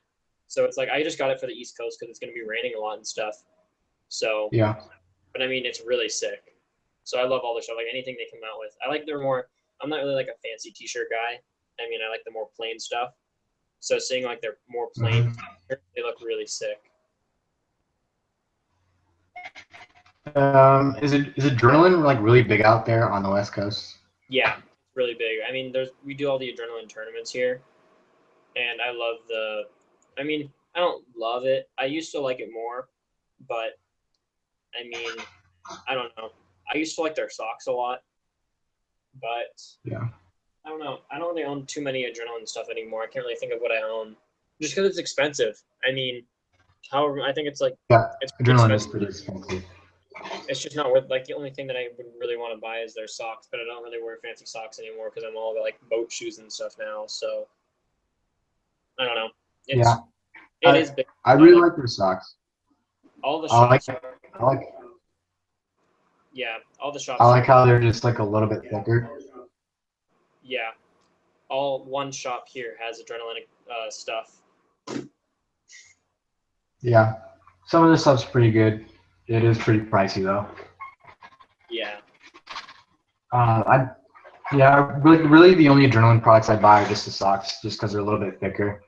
Like if Yeah. you wear Nike cleats, they're be pretty really thin in the heel area, so it can get uncomfortable even with elites on. So like after a while, your feet will start hurting. So that's really why I like the adrenaline socks, just because they're a little bit thicker. It's nice. Those are. I mean, they are pricey, but they're worth it in some situations. I don't like the thick socks really, but they're not super thick. So like they used to have like really cheap materials and stuff. Like you'd wear through them in like a week, but now they're not too bad. Yeah, I think now they're like competing with like elites now. With I think it's like their stripes or something like that. Like the ones that are like $17. They look really sick though. I will say that. Yeah, I know. All right. I got a comment from Grizzly Strings or Grizzly Lacrosse. He asks, "Do you think the price drop on the Stein U550 means that a new one is coming out? And do you think that there's any head that you want a sequel to or another generation to?" Now, if anybody didn't know this, they did just price drop the Stein U550 today. I think it's now $75. Which is honestly where that head should be at $75. That's a really good price point for that head. I think 90 or what was it, $100 before was asking way too much, because the original sign had been on the market for a long time now. Yeah. I mean, I'd probably say one of my favorite, or I would probably say, I don't know actually. I'm not sure. Personally, I think I would like to see an Unarmored Charge 3, honestly, because I like the face shape on the Charge too, just because it's really pinched. It's like a good choice for a ball carrier. but I think that they should make it a new one just a little bit stiffer. That would be a nice upgrade. I can't wait for the Mark II or whatever they're gonna call it. That's gonna be pretty sick. Just because they've been saying it's gonna be the more high-end version of the Mark I, and I mean, this head is insane. So I mean, high-end compared to that is gonna be nice. So either that or like I don't know. I mean, I would say the centric, but basically every iteration of like Mavericks heads are the sequels of the previous one. So Yeah. I mean, because the tactic And with the tactic, it's basically going to be the same. It looks like very similar to the centric. yeah. How that one is, I'll probably get one in the test that. Yeah, That like head looks like it's got some interesting technology. I don't know if I'll get it. I'll probably check it out in a store before I think about buying them, just because money's going to be tight in college. So Yeah. Yeah, especially with yeah, if you're playing a varsity sport in college, yeah, it's tough. You really don't have enough time for a job. Yeah, although my school does have a deal with Maverick, so I might be able to get them cheaper actually, which would be nice. But I don't know if it's a big discount. But we have really nice Maverick gear. Like we have their gloves, and my school's colors are they're maroon and navy, and then you got like the standard whites and grays and stuff. Let me see if I can find a picture of them because they look dope. Like all their gear. It's all like Maverick and Nike, I think. That's nice. Yeah, it's really nice. And you don't pay a lot too. Yeah, dude, the price for Nike uniforms is absolutely insane. My high school had them just because we're like a powerhouse for football, and we had them for lacrosse. And Oh yeah, your team is insane. Yeah, for football, we had like I think they had 6 different helmets, and then like God, they probably had over 50 combinations of everything they could wear. Honestly, because they'd have like a new uniform every single game or something like that. It's ridiculous. It was basically a college sport. So I don't know if you'll be able to see it. You gotta be But drawing money. this is what the gloves look like, and then you can kind of Oh, see you it. guys are getting RX3s? Yeah, that's like the coach makes you wear like certain things. But like you got the gray, the maroon, navy, and then on the side, like right here, it has our little like the shield, the E shield, like right here on the side. It looks so sick. And then you got like just gray elbows. But I mean, this is what you get. You get like this. It's really similar to Fairfield's equipment. Really? I mean, like there's some Except they're just white instead of gray. The coach makes you get a whole bunch of stuff just because he wants the team to look similar, but you can buy a whole bunch of extra stuff too. Like you have to have the cleats, you have turfs, and you have grass cleats. You have the gloves, the elbows, the helmet, and then you have like the long. I really want one of the long sleeves. They're so sick. You can kind of see it in the background. It's this right here. It's just like a Nike long sleeve. I don't know what material it is or what kind it is, but it's like a thick, but not like too thick. It's perfect for like wearing to like cold weather. It might be like the hyperwarm stuff or something like that. Yeah, It's gotta be. it's really nice. It's not even like a tight shirt though. It's just like a pullover kind of thing. So I don't know, but they got a whole bunch of. Is it like a warm up? Yeah, it's almost like a warm up. But I don't know. But they're all really sick. Okay. So they get a lot. And you only pay like $300, I think, and you get all this equipment. I mean, some of it you have to like return at the end of the season, but most of it's like really, really nice stuff. And it's all Nike, so I mean, it's not awful. Yeah. I can't wait, honestly. Are you guys gonna get like the standard jerseys or like the Syracuse cutoffs? I think we have the standard ones. I don't think we'll do cutoffs. I don't think we're that bold yet. Yeah, we had. I really like the way the cutoffs look. The cutoffs do look good, honestly. We have the standard for my school. We have the standard Nike jerseys. Let me see if I can find a picture of those. Let's see.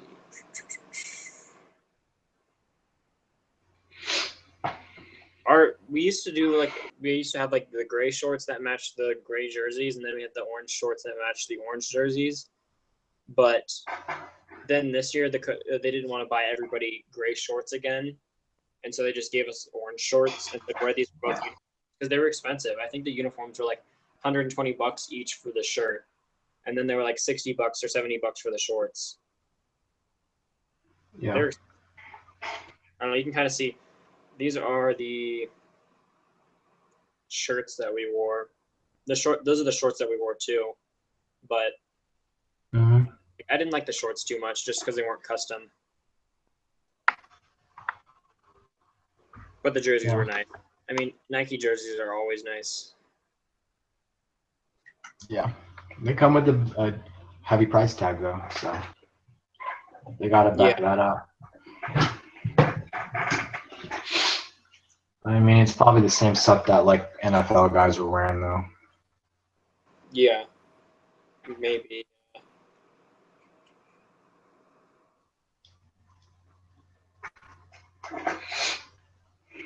All right, let me do a last check for questions. Alrighty. Yeah, here's a really good picture of them. I took it when I first got them. This is what jerseys look like. And then the shorts, like they were really nice. You know who makes a really good jersey? Pro Athletics makes really nice jerseys. I've seen those. Those are so sick. Ryan works there. They're really nice. All the stuff he designs is awesome too. Yeah. Like the jerseys, and I could have a penny for my store, and it's like thick. Really? Like, yeah. It's thick. It's really high quality stuff. And then like I have a TLN shirt that I got in a giveaway from them by Pro Athletics, and like I've had it for probably 2.5 years, and the logo on the front hasn't faded yet, which is crazy. That's like awesome. At all. That's really nice. Yeah, I think I haven't bought anything from them, but I mean, Ryan puts out high quality work, and I don't think he'd work anywhere that doesn't do the same. So. Yeah. All right. I think we covered everything. Yeah. It's about the end. I'm going to put everybody's social media in the description when the video finally gets done processing. Big thanks to everybody that came out to watch the show. Sure. We'll probably do another one sooner or later. Yeah. Big thanks to Jaxon for sticking around. And then Thomas, he left a little early. I think he had a connection problem, but it's all right. Yeah, I think so. Yeah, that's really it. All right. Be sure to check out all of our social media. I'll put everything down in the description, like I said just a minute ago. And then, yeah, that's it, guys. All right. See you later. Thanks, Jaxon. See you.